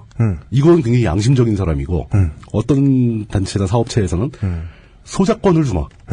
땅을 줄 수는 없고 너희들이 땅 살 돈도 없지 않냐. 네. 굉장히 넓은 땅을 지정해서 소작을 할 수 있도록 해주겠다. 이 정도만 해도 그 사람들은 진짜 하루에 꽁보리밥에 김치조가리만 얻어먹으면서도 한겨울에 와서 그 일을 합니다. 네. 그렇게 해서 굉장히 활발하게 간척 사업이 진행이 됐고요. 그때 이제 그 사람들이 투입된 환경에 얘기했듯이 한겨울에 그런 돌 등짐으로 저다가 날라서 넣는 그 노동 환경이 굉장히 극악무도했던 건 사실이죠. 아, 네. 그래서 이제 쟁의 같은 것도 많이 발생을 합니다. 간척 사업 현장에서 또 이제 뭐 부두 노동자들이 많이 쟁의를 벌이는데 네. 간척 사업 현장에서 이 노동하는 노동자들의 쟁의도 많이 발생한 게 기록이 돼 있습니다. 그렇게 험한 일을 시켜놓고 인건비를 제대로 지급 안 한다거나, 예. 뭐 일차적으로 이제 먹을 걸 부실하게 준다거나, 뭐 쟁의의 요인이 되죠. 네. 그러니까 이런 내용들이 이제 그 조정로 씨 장편 소설 아리랑에 꽤 세부적으로 묘사가 되고 있습니다. 네. 뭐 관심 있으신 분들 한 번씩 보셔도 좋고요. 일제 총독부가 이 간척 사업을 위해서 만들어준 그 환경이 1911년에 조선 수리조합령이라는 게 공포가 되고요. 조선 수리조합령. 예. 그 수리조합령이라는 건 이제 물을 관리할 수 있는 무슨 조합 같은 걸 만드는 거겠죠. 1921년에는 일본 본토, 본국에서 공유수면 매립법이 공포가 됩니다. 일본도 그때까지도 그 법이 없었던 거예요. 23년에는 바로 조선 공유수면 매립법이 아니고 그냥 이건 령이죠, 령. 그러니까 법에 대한 시행령. 네네. 그게 23년도에 조선 땅에도 공표가 됩니다. 활발하게 진행되기 시작된 건 100년이 안 됐고요. 그렇죠. 예. 그러니까 이런 법적 근거가 있고 막 그러다 보니까 자본이 대거 투입되고 노동력이 들어와서 간척 사업이 동시다발적으로 벌어지는 거죠. 일본 자본의 농한기의 조선의 농민들. 그리고 이것을 본 조선의 대지주 자본가들. 이 사람들도 결코 손 놓고 있지 않았습니다. 이 사람들도 간척 사업에 뛰어듭니다. 호남 땅에 특히 대규모 지주들이 많았기 때문에 네. 일본 사람들이 하는 거 보니 저게 도움이 된다는 걸 알았거든요. 네. 그들이 같이 또 투입되고 그래서 당시에 대략 8대2 정도로 일본의 자본과 국내 자본이 간척 사업을 양분을 했다고 합니다. 그 조선의 자체 자본도 간척 사업을 한 거죠. 그 얘기는 예. 8대2라는 비율을 듣고 느껴지는 거는 예. 되게 많이들 했다. 엄청나게 한 이게 거죠. 8대2라는 게 한두 군데 사업하는데 컨소시엄을 8대2로 했다는 게 아니라 되게 여러 사업자들이 되게 많은 곳에서 땅 채우는 일을 수십 개를 했다는 거죠. 수십 개를. 그중에 이제 비율이 대략 8대2였다. 이런 얘기고요. 그래서 23년도에는 전남의 학파 농장이라는 최초의 간척 사업에 의해서 만들어진 어떤 농장이 건설이 됩니다. 아, 1928년. 예. 민간 자본이 들어가서 만든. 그러니까 여기서 이제 간척 사업에서 만들어진 논은 워낙 규모가 크니까 네. 어떤 그 농장 형태로 공동 경작을 하면서만 관리하는 초기적인 회사 형태가 움직이기 시작한 거죠. 네. 이게 나중에 이제 역사가 지나면 서산에 있는 그 정주영의 현대건설이 만들었던 서산 농장의 기원일 수도 있습니다. 가능하네요. 그런 얘기네요. 그 역사가 비슷하게 남는 겁니다. 그게 말 그대로 민영 땅. 그렇죠. 거대한 땅인 거죠. 네. 그리고 이제 일제 후반에 들어가면서 이 간척 사업으로 만들어진 토지에 아까 얘기한 그 염분을 제거하는 제염 기술이 급속도로 발전을 해요. 네. 다양한 기술들이 등장하고 네. 이 정도 기술이 막 발전할 정도라면 간척 사업이 얼마나 활발하게 진행됐는가를 보여주는 단적인 증거라고 할 수 있죠. 실제로 간척 사업으로 토지 갯벌을 일반 땅으로 만들게 되면은 맨 처음에 행하는 것은 제염보다는 먼저 매립입니다. 매립. 매립. 예, 왜냐? 갯벌 땅 그 자체는 토지로서의 효용이 별로 없어요. 그게 물렁물렁하기도 하고, 그럴 겁니다. 쑥쑥 빠지기도 하고, 그리고 그대로 땅으로 쓸 수는 없어요. 그러니까 어디 산을 부셔서라도 흙을 깔아서 평탄하게 만들어야 됩니다. 네. 평탄하게 만듦과 동시에 거기서 밑에 갯벌에 있던 소금기가 배어 나오기 시작해요. 제가 이거는 실제 어렸을 때 직접 경험해서 하는데 황토로 깔린 도로 위에도 네. 하얗게 소금기가 나와서 마릅니다. 찍어서 먹으면 이제 짜요. 땅이 짜다. 땅이 짭니다. 땅 자체가. 계속 거기서 비가 내려와서 또 씻겨나가고 이걸 10년 이상 반복해야 겨우 땅처럼 됩니다. 그러고 나서도 논에는 계속 그 객토 사업이라고 흙을 갖다가 붓고 섞어주고 하기 때문에 쓸 수가 있는데 이 도로 같은 데는 계속 그 하얀 소금기가 그대로 배어 나오는 거예요. 거기서 농사 짓는 게 쉬운 일이 아닙니다. 그렇죠. 소금이 있으면 농사가 안 되죠, 기본적으로. 예. 그런데 나중에 가게 되면은 약간의 염분기가 남아있는 곳이 그 재배한 쌀이 맛있다. 아, 진짜. 간척지 쌀이 맛있다라는 어떤 트렌드가 생기기도 합니다. 그랬던 것 같아요. 예, 그래서 꽤 비싼. 맞아요. 간척지 쌀이 맛있다. 그게 사실은 저겁니다. 일반 농지에, 좋은 농지에서는 그때 박정희 정권 시절에 통일벼를 막 기르게 해가지고. 통일벼는 워낙에 맛이 없는 쌀이거든요. 이게 동남아에서 먹는 쌀 비슷하고. 네. 그래서 이제 간척지에서는 그 통일벼를 안 길러도 되는 특혜를 줘요. 박정희 정권이. 진짜요? 왜냐하면 통일벼가 염해에 약하기 때문에 소금기가 요만큼만 있어도 죽는 거예요. 그러니까 전통적인 우리나라 전래 쌀 품종을 길러도 된다. 그렇기 때문에 간척지에서는 좋은 쌀이 많이 나왔던 그런 측면도 있습니다. 우리 대한민국 시간에 살짝 다르다. 예. 통일벼는 어디다 갖다 놔도 잘 죽더라. 그렇게 빠르게 진행되던 간척 사업이 일시에 딱 끊어진 것은 해방 이후죠. 네. 이제는 더 이상 간척 사업을 진행할 만한 자본적 여력도 없고 나라가 혼란기에 빠지다 보니 간척 사업처럼 장기적인 사업을 진행할 만큼 그런 힘이 안 되는 겁니다. 또 닥터 리가 큰 사업은 잘 안 해요. 보니까. 나이가 많으셔가지고. 이용이 지난주에 얘기했잖아요. 열정의 크기는 나이로 잴 수 없어요. 그래도 막 욕망이 튀어나올 수 있는데. 그러니까 이분의 열정. 닥터리는 안 그랬던 것 같아요. 이분의 열정은 토목이 아니었던 거죠. 뭐예요, 그럼? 미국의 원조를 받는 걸 즐겨하고. 왕조 수립? 왕조 수립. 왕만 되면 제일 큰 계획이구나. 그럼요. 왕만 되면 다 내 거. 그래서 45년 이후 해방 이후에 간척 사업은 대부분 중단되고 맥이 끊겼다가 이제 5.16 5월 16일에 벌어졌던 쿠 이후에 제너럴 바기. 예, 제너럴 바기. 네. 제가 쿠 얘기를 몇 번 했더니 다른 이런저런 영화에서 자꾸 쿠쿠한다라고 말씀하시는데 제보가 많이 들어오고 있어요. 조라 장군이 귀여우려고 그런 소리를 하는 게 아니라요. 원래 영어권에서 쿠데타의 쿠, COUP 그 단어로만 얘기하는 경우가 많아서 그냥 쿠라고 합니다. 그러니까 저희가 그냥 없는 말을 지어낸 게 아니에요. 그죠. 하지만 귀여워서 나름대로 저도 이렇게 히트치는 말을 만들기도 하네요. 열심히 밀고 있는 거죠. 2년 만에. 지금도 어쨌든 밀고 있는 거지 뭐. 아니구나. 3년 만에. 그러다가 이제 제3공화국인 거죠. 그러니까 박정희 시대가 개막되면서. 그때 이제 모종의 이유로 간척 사업이 다시 활기를 띠게 됩니다. 일제 때 간척 사업을 제1차 중흥기라고 부른다면 박정희 때는 제2차 중흥기. 하지만 규모는 비교가 한 등에 더 커졌다. 그렇습니다. 라고 볼 수가 있습니다. 이때 박정희가 왜 간척 사업에 집중을 했느냐. 당시에 얘기되는 표면적인 이유만으로도 첫째 목표는 무조건 식량 증산입니다.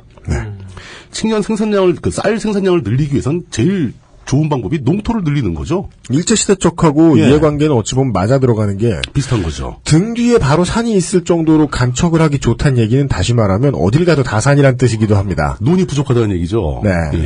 그리고 그 일제와 박정희의 목적도 똑같았어요. 일본도 최대 목적은 호남평야에서 쌀을 많이 생산해서 일본으로 가져가려고 했던 거고 박정희는 쌀을 일본으로 가져가려고 그런 거 아니고 그렇죠. 또 몰라요? 충분히 많이 나와서 알 수는 없다. 근데 어쨌든 간에 박정희 정권도 쌀 생산량을 늘리려고 노력한 건 사실입니다. 그 결과 간척 사업에 힘이 실린 거죠. 식량 증산. 사실 모든 지도자의 그거 아닙니까? 뭘 매겨야지 이런 거. 그리고 또 하나는 간척 사업이 새마을운동의 일환으로도 많이 추진이 됩니다. 왜냐하면 새마을운동의 로망에 너무 잘 맞는. 잘 맞죠. 그 지역민들이 협조해서 큰 사업을 벌린 다음에 족배를 쳤더니 땅이 늘고 지역의 수입이 늘고 잘 살게 됐어. 지붕이 스레트로 바뀌고 초가집이 없어지고 이렇게 된 겁니다. 비록 그 슬레이트에 성면이 들어있긴 하지만 원래 새마을의 맛은 육체노동이거든요. 뭔가 나를 그걸 많이 했더니 창조가 됐다. 그러니까 이게 굉장히 반자본주의적인 거죠. 일했더니 처먹고 있다. 이런 새마을운동은 그러니까 그 어떤 일하지 않는 자요. 모든 노동은 그 대가로 다가와야 되는데 그렇죠. 공짜 노동을 통해서 노동을 다 했더니 대가를 줄 생각은 없지만 니들은 어떻게 먹고 살게 되지 않냐. 그거 봐라 좋아졌잖아요. 그런 거죠. 네. 어떤 복지나 어떤 자본주의 논리로는 해석되지 않는 지극히 사회주의적인 그 얘기를 듣다 보니 다시 한번 공포가 엄습하는 게 우리 미스박 대통령께서는 미스박이라고 하셔야 됩니다. 미스박 마드모아젤 박 대통령께서는 그때의 마인드하고 하나도 정말 안 변했잖아요. 그러니까 비슷해요. 자꾸 뭐 중동 젊은이들을 중동에 보내려고 하는 거죠. 중동에 가서 방조제를 만들어라. 그런 얘기 한 것 같으니까. 중동에는 간척 사업 할 땅이 별로 없어요. 무섭네. 그러니까 중동에 일하러 보내겠다는 자기 국민을 그런 얘기를 어떻게. 와. 컴다운. 그러면서 그 초기에 간척 사업이 그렇게 시작됐는데. 네. 중기를 넘어서면서 이 간척 사업의 규모가 점점 더 커집니다. 네. 그러니까 초기에는 진짜 동네 사람들이 모여서 등짐 조다가 만들 수 있는 소규모 간척 사업을 많이 해요. 네.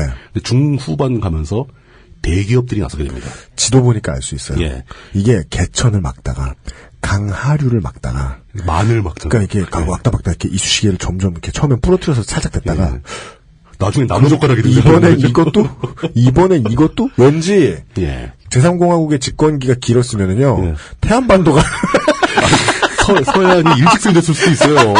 서해안이 중국으로 가. 점점 내보내지면서 직선화되면서 막 바다를 먹어갈 수가 있어요.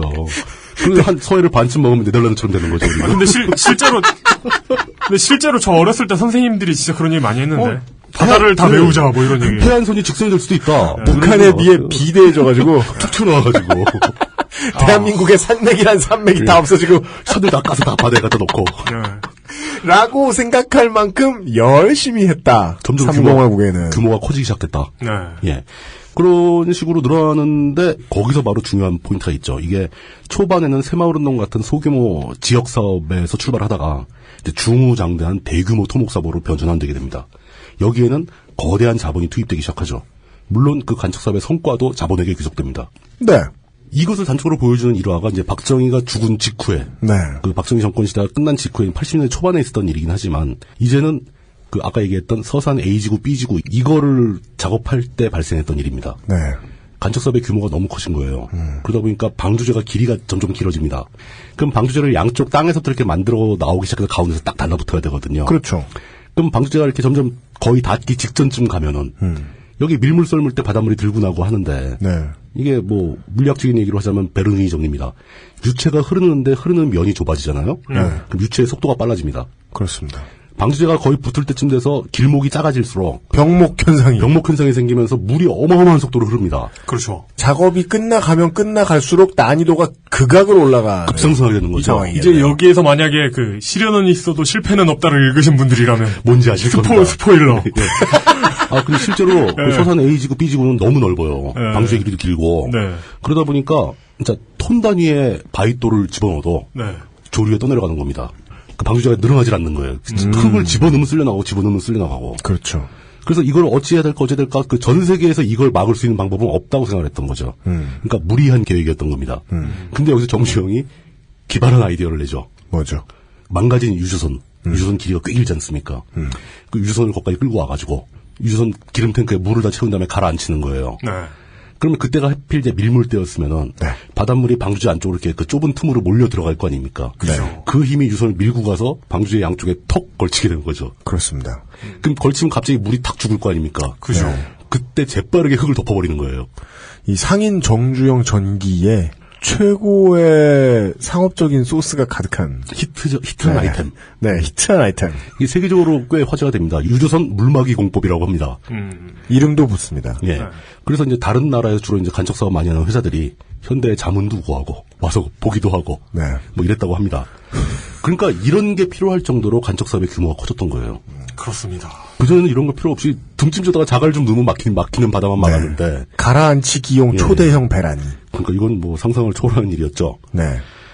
이런 정도 규모의 방주제 공사는 그전에는 진짜 미친 짓이었을 겁니다. 저건 안 되는 일이다. 그렇겠죠. 근데 그것까지 해야 할 정도로 규모가 큰 방주제 사업, 간척 사업을 하게 된 거죠, 이젠.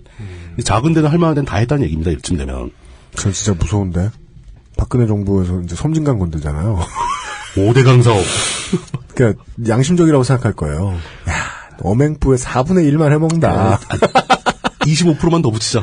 근데 진짜 와 만약에 우리나라에서 막 2번, 3번 대통령 되고 이럴 수 있었으면 나는 왜 자꾸 태안반도를 막을 것 같지? 태안반도를 땅에 붙일 것 같지? 모릅니다. 태안반도에서 중국까지 다리를 놓을지도 몰라요. 영해를 다 메우려고. 그거 얘기도 나오고, 예.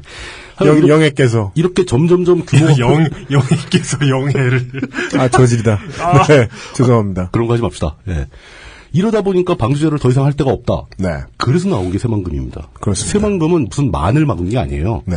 아예 육지에서 섬까지 막고, 또 섬에서 육지까지 막고, 그래서 바다를 그냥 땅 따먹게 하시 이만큼을 막아버린 거예요. 당시에 이제 야당, 한나라당 의원들은요, 나라를 만들 셈이다. 그러니까. 어지간한 나라가 들어갈 만한 땅이 극렬반대. 나라를 만들 생각이냐고. 이러면서. 세계적으로도 손에 꼽힐 정도의 규모다. 새만금은. 네. 그런데 문제는 이제 간척 사업의 그 목적성을 좀 상실해가는 증상이 나타나요. 목적성을 상실해요? 예. 예전에는 간척 사업의 최대 목적이 땅을 만드는 거였잖아요. 근데 간척 사업을 대규모로 하다 보니까 이제 대규모로 하는 거에 맞들려서 간척 사업의 결과로 생긴 땅이 소비가 안 되고 있는데도 불구하고 간척 사업을 더 큰 걸 하는 거죠. 왜냐면 공법도 기술도 늘고 예. 할 수 있는 자본력도 커지다 보니까 그리고 또 해안선도 이렇게 복잡하다 보니까 조금만 막아도 큰 땅이 생기는데 그렇죠. 이미 필요한 땅 다 받은 거. 그리고 조금 했는데 조금 할 수 있어서 했어. 근데 남은 땅이 너무 많아. 그리고 간척 안에도 지금 농촌의 인구 줄어들어가지고 버려지는 농지들이 생깁니다. 그렇죠. 그러니까 그게 어떤 수치로 나오게 되냐면은 농가 가구당 소유 그러니까 경작 면적이 점점 늘어나고 있습니다. 즉 가구가 줄고 있다는 얘기거든요.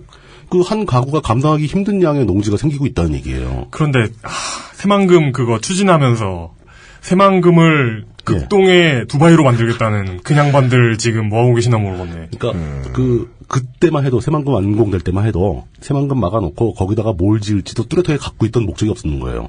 여기서 우리는 뭘 할 수 있냐면은 2단계가 되니까 네. 처음엔 자발적이고 새마을운동 개념의 소규모 간척 사업이 막 되다가 부르즈 새마을 이런 새마을 칼리파 이런 빌딩을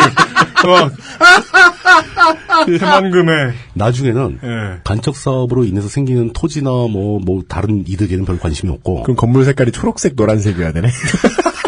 아이고 촌스러라. 간척 사업 자체가 목적이 된다는 겁니다. 그러니까 예 이런 변질이 발생하는 거예요. 그때부터 이미 이제 거의 대기업 토건의 효시가 아닌가. 그러니까요. 왜냐하면 당시만 해도 민자고속도로의 개념이 별로 없었으니까 그럼요. 고속도로를 지어주면 그냥 완납 끝, 혹은 뭐 할부 끝.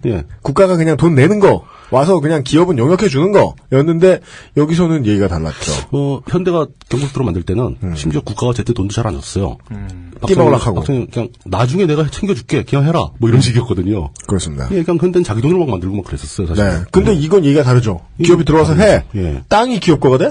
땅이 다 기업 소유가 되는데요. 거기는 팔면 되니까 뭐 이런 식으로 나가는데 급기야는 이제 간척 사업의 결과로 생긴 그 넓은 토지를 쓸 데가 없어지는 상황이 와버린 겁니다. 그리고 그 간척 사업으로 한 토지는 지금 농지가 남아도는 마당에 당연히 일반 토지보다 비쌀 수밖에 없습니다. 그렇죠. 일반 토지보다 비쌀 수밖에 없는데 거기에다가 농사를 짓는다? 그건 말이 안 되죠. 그리고 뭐 군산 뭐 이쪽에 그 뭐 대불공단 할 때 공업용지로도 통통 비어 있어요 공단들이. 이제 뭐 우리나라 공장 자체가 중국으로도 막 옮겨가고, 그러니까 저 간척 사업이 한참 진행될 때는 상상도 하지 못한 일들이 막 생기면서 XSFM이 글로 갈까요? 대불공단 한 5,000평 잡아가지고 세금만 내면 그냥 뭐 월세 없는 걸로 그러니까, 해주지 않을까? 뭐 사옥을 짓고 안 돼. 그러면은 스튜디오가 너무 커서 또 소리 울린다. 그것도 스튜디오가 체육관처럼 된다. 방음벽 우리 또 개미처럼 들러붙어가지고 한 달 동안 소리 지르고 안 돼. 넓은 땅 필요 없구나 우리. 우리는 필요 없죠. 간석지 사양합니다. 간단합니다. 이제는 슬슬 간척 사업의 목적을 잃어버린 거예요. 그리고 간척 사업 자체가 목적이 되는. 내가 지금 뭘 하고 있나 하면. 관성에 의해서 밀려가고 있는데 그 관성의 끝에 새만금이 있는 거고 새만금이 지난 그 뒤끝에 4대강 사업이 있다고 볼 수 있는 거죠. 그 사업에 원혼이 부르짖는 저주의 메시지가 매번 지방선거의 공보에 실려 있는 거거든요. 계속 나오는 거죠. 예. 땅을 늘리겠다. 뭐를 부르겠다. 그러니까 우리 사회에서 그 박정희 정권 시절에 간척 사업은 굉장히 호응을 받았습니다. 아까도 말씀드렸지만 사실 저부터도 그 간척 사업의 혜택을 본 세대거든요. 네. 제가 이제 저희 아버님께서 그걸 실제로 경쟁을 하셨으니까. 그리고 그 이후로도 그 효과가 충분히 있었다는 것을 사회가 전반적으로 깨닫다 보니까. 네. 이젠 의심의 여지가 없이 간척 사업은 누구에게나 득이 된다라고 생각을 했는데. 네. 사회 환경이 바뀌면서 그 자체가 득이 되기는커녕 다양한 해가 발생하기 시작합니다. 이제 간척 사업은 간척 사업으로 인해서 생기는 혜택 같은 것을 목적으로 하기보다는 그 사업 자체가 목적이 돼서 관성적으로 진행되는 단계에 이르러 버렸고. 그 공사하던 사람들이 직업을 잃을 수 없으니까. 그러니까요. 예, 계속 그걸 해야 되니까.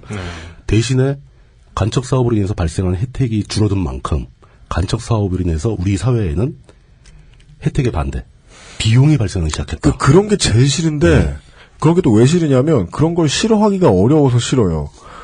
아저씨가 되니까 이해할 수밖에 없는 것도 있잖아요. 생긴 어떤 직업이 있잖아요. 그렇죠. 규모가 생기면은 이걸 어떻게 바꿔? 줄이지도 못하고 시작했으니까 멈추지도 못해요. 근데 그게 바다를 땅으로 만드는 일이야. 그걸 전문적으로 하던 사람들이 있어.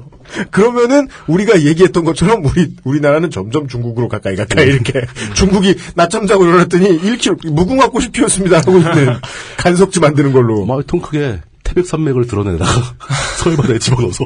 근데 그러면 물뚱님이 말씀해 주신 대로 이미 대한민국 경제의 필요의 임계점은 넘어선 지가 오래돼서 가능성이 매우 높다. 넘어섰죠. 그러면 자 그러니까 네. 누군가는 지금까지 이 공사를 해가지고 얻었던 수익을 보존하기 위해서 뭔가를 계속 해야 되거든요. 그렇죠. 근데 이 공사를 해서 발생하는 사회적 비용은 점점 커져요. 점점 커지는 그럼 이 모양새는 온 사회가 비용을 지출해가지고 이 사람들의 수익을 보존해주고 있는. 먹여 살려야 되는. 그게 제가 말하는 대형교회의 원리라니까요. 똑같아요. 네. 다들 먹여 살려주고 있는데 그걸로 이렇게 받아먹어서 이거는 전형적인 아이가 커졌어요 아니에요. 아이가 존나 커져가지고 밥만 넣어달라고 하고 있는 거죠. 아이가 거인이야. 네. 그럴 때 무슨 일이 생기는지에 대해서 광고를 듣고 나머지 얘기를 나눠보도록 하겠습니다. 그렇죠. 더워. XSFM입니다. 언제까지나 마지막 선택. 아로니아 진. 거품, 향, 색깔. 다들 뭘로 만들었길래 이렇게 진하고 많지? 저 화학 성분들 내 피부에 남는 건 아닐까? 시간만 많으면 코코넛 오일로 내가 샴푸를 만들겠지만 난 바쁘니까. 빅그린 약산성 헤어 케어 시스템. Big Green. 설페이트 프리. 살찔까봐 걱정되지만 야식과 맥주 한 잔을 포기할 수 없다면 프리미엄 세이프 푸드 아임닭. 자연을 가지고 하는 대규모의 사업이 이제 뭔가 자연의 영린을 건드리는 시점에 대해서 살짝 들은 것 같기도 해요. 인간의 필요 이상으로 건드릴 때. 그렇죠. 네. 초반에 조금 할 때는 마을에서 공동작업 정도로 조그맣게 물길을 막고 이런 건 뭐 큰 문제가 없죠. 네. 워낙 거대한 갯벌이 자리 잡고 있으니까. 근데 그 규모가 뭐 서산 AB를 넘어서 세만금 규모에 가게 되면 자연의 역습이 벌어지기 시작하죠. 그게 너무 무섭겠다. 예. 서산 CDEF. 서산 Z. 서산 A1. 서산의 해안선이 일직선이 되고. 엄마. 네. 자연계의 균형이 깨지는 게 진짜 가장 큰 비용이죠.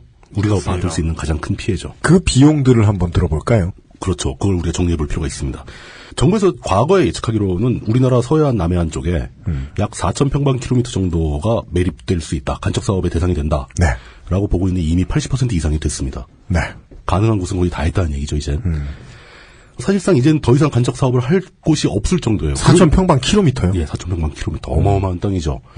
그러니까 새만금 같은 걸 한 거예요. 더 이상 할 데가 없으니까. 남한 면적이 9만 평방킬로미터 정도 아닌가? 그렇죠. 10만 평방킬로미터가 예. 좀 안 되는 걸로 알고 있어요. 4,000 곱하기 4,000이라. 그거죠? 아니, 4,000평방. 아니죠. 아니. 가만있어 봐. 다시. 그, 간척한 땅이 정사각형이라고 가정했을 때, 루트 4천이죠. 그죠. 루트 4,000이잖아요. 그렇죠. 한쪽 면의 길이는, 야, 루트 4,000. 예. 크다. 그죠. 예.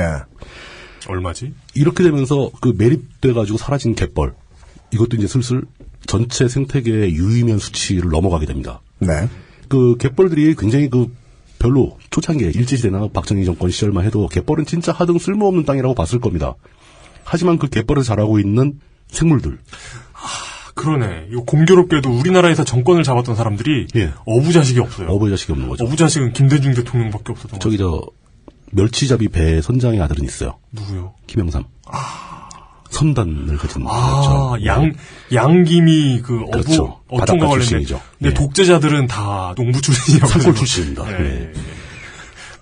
이거를 또 뭐 연계시키는 건 좀 그렇겠죠. 관련이 있지 않을까요? 산골 분들을 모욕하면 안 됩니다. 과연 우연일까? 갯벌이라는 것은 사실 우리에게 갯벌이 주고 있는 효능에 대해서 밝혀진 것은 최근의 일입니다. 과거에는 그런 걸 알지도 못했습니다. 또 하나 더 중요한 건 갯벌은 한 번 훼손되면은 다시 재생하는 게 거의 불가능하다는 얘기죠. 갯벌이 만들어지는데 너무 긴 시간이 필요하기 때문입니다. 몇백만 년 동안 강이 운반해 내려온 토사가 쌓이고 또 거기에서 발생하고 있는 미생물, 뭐 각종 조개류, 해양 생물들 또 그리고 그 소금기 많은 땅에 자라는 식물들 이들이 거기서 수백만 년 동안 살아오면서 거기서 또 죽어가고 계속 순환되면서 아주 고운 흙이 돼서 쌓여 있는 그런 곳이거든요. 그렇죠. 네. 그거를 우리가 인류의 힘으로 다시 만든다? 이건 불가능합니다. 그러니까 되돌릴 수 없는 변화라는 거죠. 재생 불가능하고. 대통령이 나서서 뻘락지를 먹어야겠다. 중동에 있는 뻘락지들을 부르자. 그런다고 해서 가자 이러면서 오는 것이 아니다. 볼 리가 없다. 네. 그리고 갯벌이 주는 효능 중에서 오염 정화 기능이 대단한 거로 알려지고 있죠. 네. 예. 이게 단적으로 어떤 문제를 일으키냐. 갯벌이 줄어들면서 육지에서 배출된 오염물질이 직접적으로 바닷물에 섞이게 되면서 적조 현상이 증가합니다. 이게 간척 사업의 여파가 있다는 것이 거의 지금 학회의 정설로 자리를 잡죠. 갯벌이 부족해지면서 적조 현상이 더 심해졌다. 그리고 과거에 적조 현상이 남해안 위주로 발생하고 서해안에 없었던 이유도 서해안에 갯벌이 많아서 그랬었는데 이젠 서해안 남부까지 막 적조 현상이 밀고 올라오고 있다. 이것은 갯벌이 사라진 덕분이다. 뭐 이렇게 논리가 이어지는 거죠. 그리고 서해 타격은 실질적으로 서해에서 잡히는 어자원이 거의 멸종 단계에 도달을 했습니다. 지금 우리가 서해안에서 우럭, 광어 등을 많이 잡고 있고 잡아서 이제 그걸 우리가 자연산이라고 부르면서 회를 먹고 있는데 사실 그게 엄밀한 의미에서 자연산은 아니에요. 다른 자연에서 가져 퍼온 그것도 있고 매년 어부들과 정부와 합세를 해가지고 치어 방류를 어마어마한 규모로 합니다. 맞습니다. 우럭, 광어 새끼를 무지하게 풀어놓는 거예요. 그래요? 걔들이 1, 2년 자란 걸 다시 잡아서 먹는 겁니다. 이걸 자연산이라고 먹고 있는 거예요. 물론 모든 건 자연산입니다. 그러니까 자연산 방사능 이런 거잖아요. 자연이 아니면 어디서 그런 게 나오겠습니까만은 애매한 타이밍에 또 확대하고 있네. 사람이 만든 것도 다 자연이죠. 사람도 자연이니까. 그렇습니다. 자연산 방사능. 이거 우리 저 인공지능 안전합니다. 청정 남아공 우라늄 이런 거. 그렇습니다. 벌교의 명물 참꼬막. 이거 수확량이 계속 줄어들고 있습니다. 아 그래요? 벌교 쪽에 있는 갯벌도 많이 훼손이 되기 시작한 거죠. 벌교에서 돈 자랑하지 말라는 게 이 참꼬막인데. 벌교 돈 자랑인가요? 벌교에서 돈 자랑하면 바보 뭐 이런 거 있잖아요. 순천이 주먹 자랑이었던가요? 아니 벌교가 뭐지? 헷갈린다. 벌교에서 돈 자랑, 주먹 자랑 하지 말라. 순천 가서 인물 자랑하지 말고 인물. 보성이 여수에 가서 맛 자랑하지 말라. 하지만 우리가 오늘 짧게 줄이면은 서해안 가서 간척지 자랑 말라. 예. 너무 많다. 예. 그러고 이제 그 다음 문제가 갯벌이 사라진 이후의 문제가 방주회가 만들어지면 그 안에 담수호가 생긴다고 그랬죠. 그 담수호의 오염 문제가 심각해집니다. 왜냐면 육지에서는 끊임없이 오염물질이 강을 통해서 배출되고 있는데 이거를 방주회로 막아버린 거잖아요. 이 오염물질이 나갈 데가 없다는 거죠. 대표적인 케이스가 아까 얘기 나왔던 시화호. 예. 결국 시화호는 어떤 결정을 내렸냐면 그 방주제마다 다 이렇게 그 배수 관문이 있습니다. 왜냐 그 안에 제염 작업을 위해서라도 빗물이 쌓이면 빼줘야 되니까. 주로 이제 그 배수 관문은 일방 통행이었죠. 바닷물은 못 들어오고 민물만 나갈 수 있게. 그렇게 만들어놓은 시화호는 결국 너무 오염도가 심해지는 바람에 역으로 바닷물을 끌어들이게 됩니다. 그럼 방주에 만들어놓고 바닷물을 그대로 끌어들일 것 같으면 방주회를 왜 만들었어요? 만든 이유 자체가 없어진 거죠. 그렇죠. 남은 것은 그 안산에서 대부도 가는 길을 만들어준 도로 하나 깐 겁니다. 그렇습니다. 그러니까 한마디로 철거를 안 냈다 뿐이지. 철거를 안 했다 뿐이지 방주회로서의 역할이 없어진 거예요. 이런 식으로 하면서도 계속 새만금을 만들고 있다는 얘기죠. 실제로 다시 찾은 시화호라고 광고를 하는데요. 난감하죠. 그냥 언두 시화호 이렇게 보시면 됩니다. 근데 언두가 안 되죠. 왜냐하면 갯벌은 이미 손상을 입었고 그게 복구되려면 또 역시 몇십만 년, 몇백만 년이 가야 된다는 얘기입니다. 남양호, 평택호, 삽교 이런 데 오염 문제도 시간이 지날수록 점점 더 심각해지고 있습니다. 평택호 같은 경우에 아까도 얘기 나왔지만 거기서 잡은 물고기를 먹을 수 없게 된 지가 꽤 오래됩니다. 실제로 낚시꾼들은 가끔 잡아서 시도를 해보는데 잡사봐요? 냄새가 심하게 납니다. 기름 냄새 같은 게 많이 나요. 똑같은 베스를 먹어도 평택호 베스는 못 먹고 저기 저 호남 쪽 가면은 그런데 베스는 진짜 맛있습니다. 131회 만에 예. 그것은 알기 싫다에서 물뚱님의 낚시 얘기가 도움이 되는 상황이 나왔네요.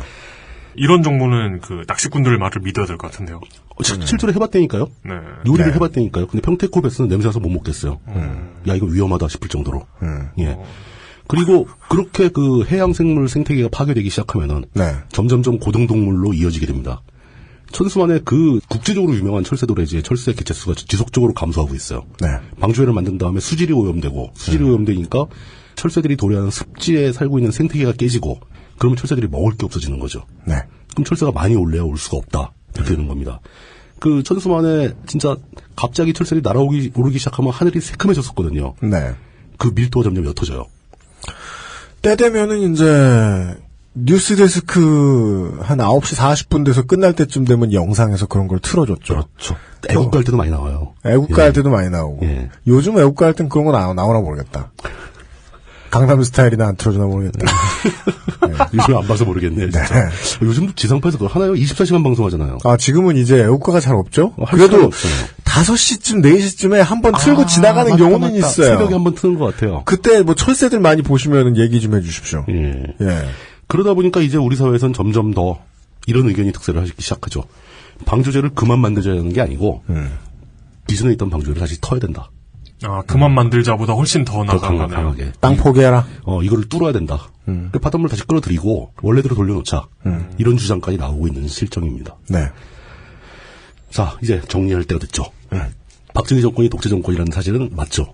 이것은 박정희 정권을 칭송하는 사람들도 인정하는 얘기입니다. 대신 필요한 독재였다 뭐 이렇게 얘기를 하죠. 조선이 왕정이었다는 것만큼이나. 네, 그럼 명확한 사실이 됐죠. 네. 사람 잡아다 둘겨 패고 정적을 죽이고 뭐 사법살인을 일삼고 이런 거 분명히 독재자들이 할 수 있는 나쁜 짓입니다. 그런 거 다 했어요. 그중에서도 가장 나쁘다고 볼 수 있는 것은 민주주의를 파괴한 거죠. 사회적 의사결정 기능을 무력화시켜버리고 자기 마음대로 다 하잖아요. 그렇게 한 결과 그렇게 독단적으로 굵직한 사업들을 추진해냈고 그중에 하나가 간척사업이었죠. 그 결과 우리는 분명히 이득을 얻긴 얻었습니다. 경제 규모가 늘어났잖아요. 그리고 간척사업 당시에 굉장한 인기를 끌었던 건 사실입니다. 네. 많은 사람들이 환호를 했죠. 그런데 그때 박정희 정권이 추진했던 그 간척사업의 결과가 이제는 우리 사회로부터 어마어마한 비용을 요구하고 있고 그 이득의 효과는 다 사라진 상태고 그리고 잘못된 관성을 유발했다라는 점도 있고 저는 이제 70년대에 1번을 찍었던 사람들처럼 말을 할 수 있을 것 같아요. 최대한 비슷하게. 조금만 의사결정 과정에 있어서 민주적인 의견 수렴을 100%도 아니야. 왜냐하면 한국 어른들은 독재를 좋아하니까. 그렇죠. 10%만 했어도 100년 뒤를 생각하라 그랬을 때 생각을 안 했어도 좋아요. 그러니까 한번 떠올리진 않았을까? 이게 문제가 있지 않을까 하는 생각? 그러면은 본능적으로 100까지는 안 가요. 한 95쯤까지 하고 만족할 수도 있어요. 조금이라도 덜 했으면 좋았지 않았을까? 저는 그런 생각 없었을 것 같은데. 아니에요. 전 그랬을 수도 있을 거라고. 그거를 어른들처럼 얘기해보자면. 예. 그러니까 그때 만약에 진짜 반대 의견을 용납하는 사회적 분위기였다면은 물론 과반수는 아니었겠죠. 네. 하지만 어딘가 이 사회 어느 구석에 미래를 걱정하는 사람들이 생겨났을 거고 그런 사람들이 활동을 했을 겁니다. 각하 100년 후에 썩어줬답니다. 저거 그럴 가능성이 많다고 합니다. 라는 말을 한두 마디만 들었어도요. 예.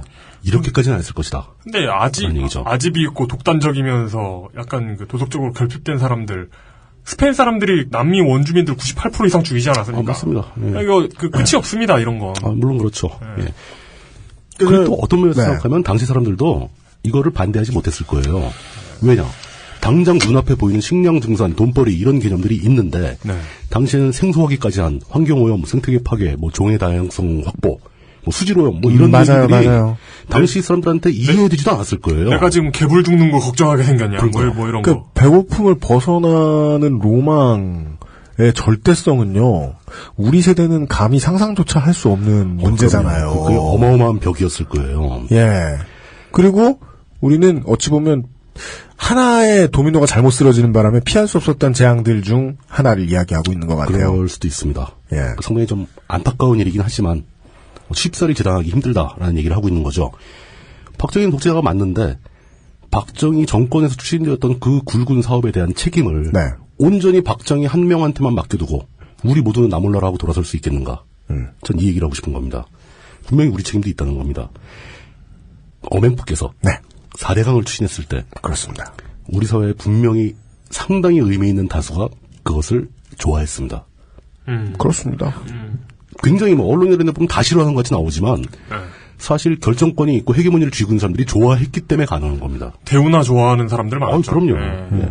이제 4대강이 부족하다고 5대강 얘기까지 나오는데 역시 5대강 사업 좋아할 사람들이 상당히 많이 존재하고 그들이 숫자는 돌지 몰라도 헤게모니를 갖고 있는 건 사실이에요. 우리가 섬진강에 삽질한다 할 때 그나마 청정한 유일한 강을 그렇게 하는 게 말이 되냐고 생각하는데 사실 그 유역에 살고 계시는 분은 섬진강의 청정함을 그 호남의 낙후댐으로 이해하는 분들이 많이 계십니다. 왜 우리는 빼놓고 하냐? 네. 라고 생각하는 분들 많이 있거든요. 네. 이런 관점에서 봤을 때 박정희의 독재 정치, 당시의 독재 정치의 유산 이것은 우리 모두가 내면에 가지고 있는 물질적인 욕망의 실체화된 모습이었을 것이다. 라고 얘기를 하는 거죠. 네. 물론 여기서 제가 요즘엔 그런 거 너무 많이 얘기해서 전 사실 그거 듣기 싫어요. 뭐요? 뭐 그런 거 있죠. 우리 안에 일배 같은 거. 우리 안에도 박정희 같은 구석이 있다. 뭐 이런 얘기 하고 싶지 않습니다. 저는 뭐 있을 수도 있고 아닐 수도 있다고 생각해요. 뭐 본성, 원래 문명이라는 게 사람의 본성을 억제해가면서 발생하는 게 문명이잖아요. 네. 우리 안에 그런 약간 더럽고 추한 욕망이 있다 하더라도 뭐 있는 건 사실이겠죠. 그렇다 하더라도 우리는 충분히 눌러야 된다는 거죠. 똑같이 그런 게 우리 안에 있건 없건 이건 저는 신경 쓰고 싶지 않습니다. 대신 정확한 것은 어찌했던 간에 독재자 박정희와 그의 추종자들 그리고 그 사람이 하는 일을 좋아했던 그 모든 사람들이 저질렀던 일, 우리가 막지 못한 그 일로 인해서 치러야 할 대가와 비용, 그 사람들이 버려놓은 똥덩어리를 치워야 할 의무는 우리 모두에게 있다. 라는 얘기가 이 편의 결론이 되겠습니다. 네. XSFM입니다. 다른 대기업 건강식품도 많잖아. 딸기나 블루베리와의 영양가 비교, 가격, 위생, 책임보험, 화학 첨가물은 없는지. 다 알아보셨나요?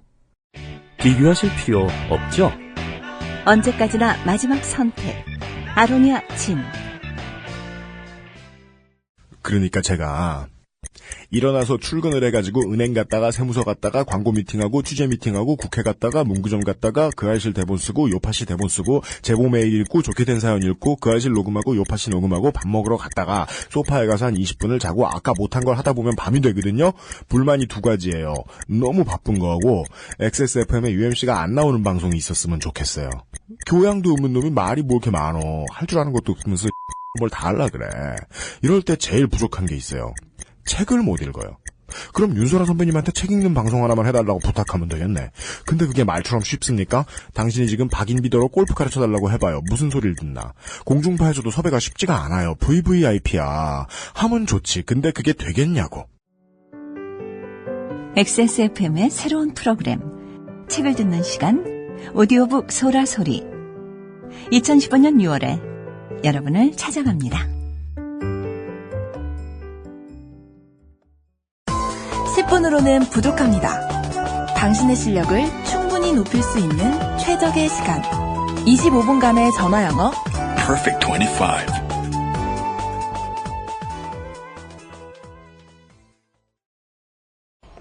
잘 들으셨습니까? 일어나세요. 잘 들으셨습니까? 서해 낚시 기행. 네. 그 밤주제 주변에 낚시가 잘 돼요. 네. 근데 오염이 점점 심해져서 문제지. 예. 네. 그거 뭐라고 부른다고요? 스팟? 포인트. 몰뚝심송의 포인트 답사기. 서산 A지구에 저 베스 기가 막히게 잡는 포인트가 있는데. 들으셨고요. 네. PC 채널입니다. 말씀드렸던 도미노 가운데는 이런 것도 있습니다. 철권 통치 밑에 언론은 알아서 일배가 되도록 조장합니다. 아, 그럼요. 네. 예. 그러니까 약자를 빨리 잊어버리거나 빨리 잊지 못하게 누군가가 이렇게 반항하면 뭐 조롱하고 그리고 남은 살아남은 사람들 열심히 달려가고 그 와중에 달려가는 길 쪽으로 가능한 한 달려가게 하고 우리가 훈련소에서 경험하는 일이죠. 뭘 자꾸 되묻고 이해가 좀 늦은 친구들 있으면 누군가가 옆에서 조교 대신 화내주는 사람들이 있죠. 그렇죠. 그것도 못하냐고 이러면서 때로는 그 친구들 편을 들게 됩니다. 왜냐하면 한 사람이 낙오되면 분대 전체가 힘드니까. 그럼요. 예. 독재는 생각보다 사람들에게 전면적으로 많은 것들을 강요합니다. 정신 상태도 바꾸도록. 그렇죠. 사회 분위기를 바꿔버리는 가치관도 거죠. 바꾸도록. 예. 예, 그 말씀을 끝으로 물뚝 낚시 의견각께서 남겨주셨습니다. 예, 방조제는 꼭 박정희만의 작품이라고 볼 순 없다. 그 후에 지속됐죠. 예, 그 후에 그리고 독재라는 첫 번째 도미노가 쓰러진 뒤에 그 중에는 방조제도 있었고 그 옆줄로 새가는 도중에는요 한 번쯤 이런 토건이 표가 된다, 먹힌다라는 생각이 들었던 많은 정치인들의 마인드가 모여서 그리고 그중 호남 정치인들의 생각이 우르르 모여서 새만금이 됐죠. 그렇죠. 세계 최대의 늪지대를 없앤 상황이 됐죠. 이런 걸 만약에 똥덩어리라고 이렇게 한다면, 그 남발된 방조제 같은 게 그렇죠. 똥덩어리라고 한다면, 새만금 같은 경우는 많은 사람들이 똥인 줄 알면서 억지로 먹어야 했던, 그렇죠. 네, 그런 그러니까 곳입니다. 다들 이게 아닌 것 같은데 하면서 몰려간 사건입니다. 네. 토건병, 땡땡병. 내가 토건병을 앓고 있어서 똥인 줄 알지만 먹을 수밖에 없는. 토건 배변병. 그런 것들. 그 배변병, 그 땡땡병 얘기는 몇 회나 갈지 모르겠네요. 오묘하게도 일제시대로 시작해서 아니야 실제로는 고리적 얘기부터 했지만 고리적부터 일제시대로 시작을 해서 박정희를 타고 김대중으로 끝나네요. 근데 그 사람들은 끝났는데요. 우리는 시작도 안 했죠. 예, 한반도는 아직 시작도 안 했다. 엄청난 게 우리 앞에 기다리고 있는 거죠. 이거 더 갚으려면. 그렇습니다. 그런 이야기를 해드렸습니다. 다음 이야기에선 어떤 포인트에 대해 이야기하십니까? 공교롭게도. 다음 이야기도 물에 관련된. 뭘 공교로워요. 의도하게. 원고를 쓰시는 분이 공교롭다고 말씀하시죠. 다음 시간에는 한강으로 갑니다. 한강이요? 한강에 다리가 되게 많죠. 네, 그렇죠. 그렇습니다. 그 다리들의 역사에 대해서 다들 알고 계시는지 궁금하네요. 다리가 어떻게 만들어졌으며. 예를 들어 우리 지금 옆쪽에 있는 다리는 일제시대 때 만들었고. 진짜요? 예, 한강 철교. 흔히 말하는 철교와 인도교, 한강대교. 철교는 좀 멀리 있지 않아요, 여기서? 아니, 여기 지금 여기 마포대교고, 옆에가 원효대교고, 그 다음에 한강철교예요. 아, 그렇구나. 예. 그 한강에 놓여있는 수많은 교량들, 이게 다 어떻게 생겨났으며, 과연 그 다리들이 다 필요한 것인지, 뭐 이런 얘기를 할 수 있죠. 그리고 한강의 낚시 스팟과. 한강엔 대부분이 낚시 금지라서, 허용된 부분이 너무 적습니다. 허용된 곳에서는 뭐가 잡히나요? 잉어. 아니, 그거가, 저희 세대에서는. 김포 쪽에서는 저거 장어 많이 잡습니다. 무시하고 가겠습니다. 저희 세대에서는 보고 충격적이었던 사진들이 많이 있었어요. 60년대, 50년대의 행락객들이 말이죠. 한강에서 수영하던. 한강에서 수영을 하는데, 한강에 수영은 할 수 있다 칩시다. 옛날에는 뭐. 요즘도 헤엄쳐서 건너고 뭐 이랬으니까요. 근데 그건 철인 한 사람이 하는 거고. 저 방송국을 끼고. 근데 그런 거 말고 행락객들이 수영을 하는 것까지는 그래. 옛날이니까 저럴 수도 있지 하는데, 그들이 앉아있는 곳이 백사장이라는 게 정말 놀라웠던 기억이 납니다. 그래서 거기서 백사장에 누워있거나 수영하는 것을, 해수욕이 아니고 강수욕이라고 불렀습니다. 한강에 백사장이 있다니. 네. 용산 반포 앞에 백사장 무지하게 좋았죠. 아이구야. 진짜? 예. 지금은 반포엔 자이나 있는데. 발음 잘해. 그리고 한때는 한강 다리의 이름을 번호로 붙인 적도 있어요. 그 제3한강교. 맞아요. 제3 강물은 흘러갑니다. 제3한강교 밑을. 네. 그 제3한교가 지금 어느 다리일지. 궁금해. 이런. 네. 다리. 과연 제3한강교에선 어떤 고기가 잡힐지. 네. 서울로 돌아와서요. 예. 한강다리 이야기를 다음 달 말에 나눠보도록 하겠습니다. 여기까지가 2015년 5월에 독재 유산 답사기, 그리고 2015년 5월에 히스테리 사건 8 그것은 알기 싫다였습니다. 공교롭게도 비슷한 날이 겹쳐요. 5월 마지막 주는 미국에서는 메모리얼 데이. 그렇죠. 6월 첫째 주는 한국에서는 현충일입니다. 그렇습니다. 네. 그걸 일부러 비슷하게 잡은 거예요. 진짜요? 쪽팔리게. 네. 근데 그래도 요 정도는 얘기합시다. 처음에 어떻게 쪽팔리게 시작됐어도 좋은데요. 전쟁이 시작될 때 장군들이 장병들을 보냅니다. 기세등등하게 가죠. 전쟁에 뭐 이겼다 졌다 칩시다. 전쟁터에 장병들을 보낸다고요? 끝나고 나면 장군들은 멀쩡해요. 장군들 가슴에는 별들이 주렁주렁 더 달려 있어요. 훈장도 막 달리고. 그리고 장병들은 죽어서 옵니다. 한 주먹도 안 되는 죄로 돌아오죠. 네. 그래서 제가 분노를 조장당해서 폭력을 휘두르는 전경들을 결코 미워하지 않는 이유입니다. 집회에 이제 월대 나가고 이럴 때는 전경들이 형이었든 전경들이 까마득한 동생이 되든 그렇죠. 가급적 우리가 맨정신의 시민으로서 서로를 마주하자는 생각만큼은 버리지 못했던 것 같아요. 안 그러면 집회에 나와서 정신을 잃을 것 같으니까. 예, 그게 늘 두려웠거든요. 내 앞에 적군과 싸우는 건 좋아요. 근데 그를 미워하는 상황이 제일 두려웠어요. 예. 현충일이 국가를 지키는 것이 어떤 가치를 지녔든 국가에 위협이 된다고 해서 누구와 싸웠을 때 그 싸움이 어떤 가치를 지녔다고 여겼든 간에 하나의 목적을 위해 희생하신 분들은 저는 기리게 되더군요. 네. 마치 5.18 헌화로 가고 내려가면은 아시는 분만 아시죠.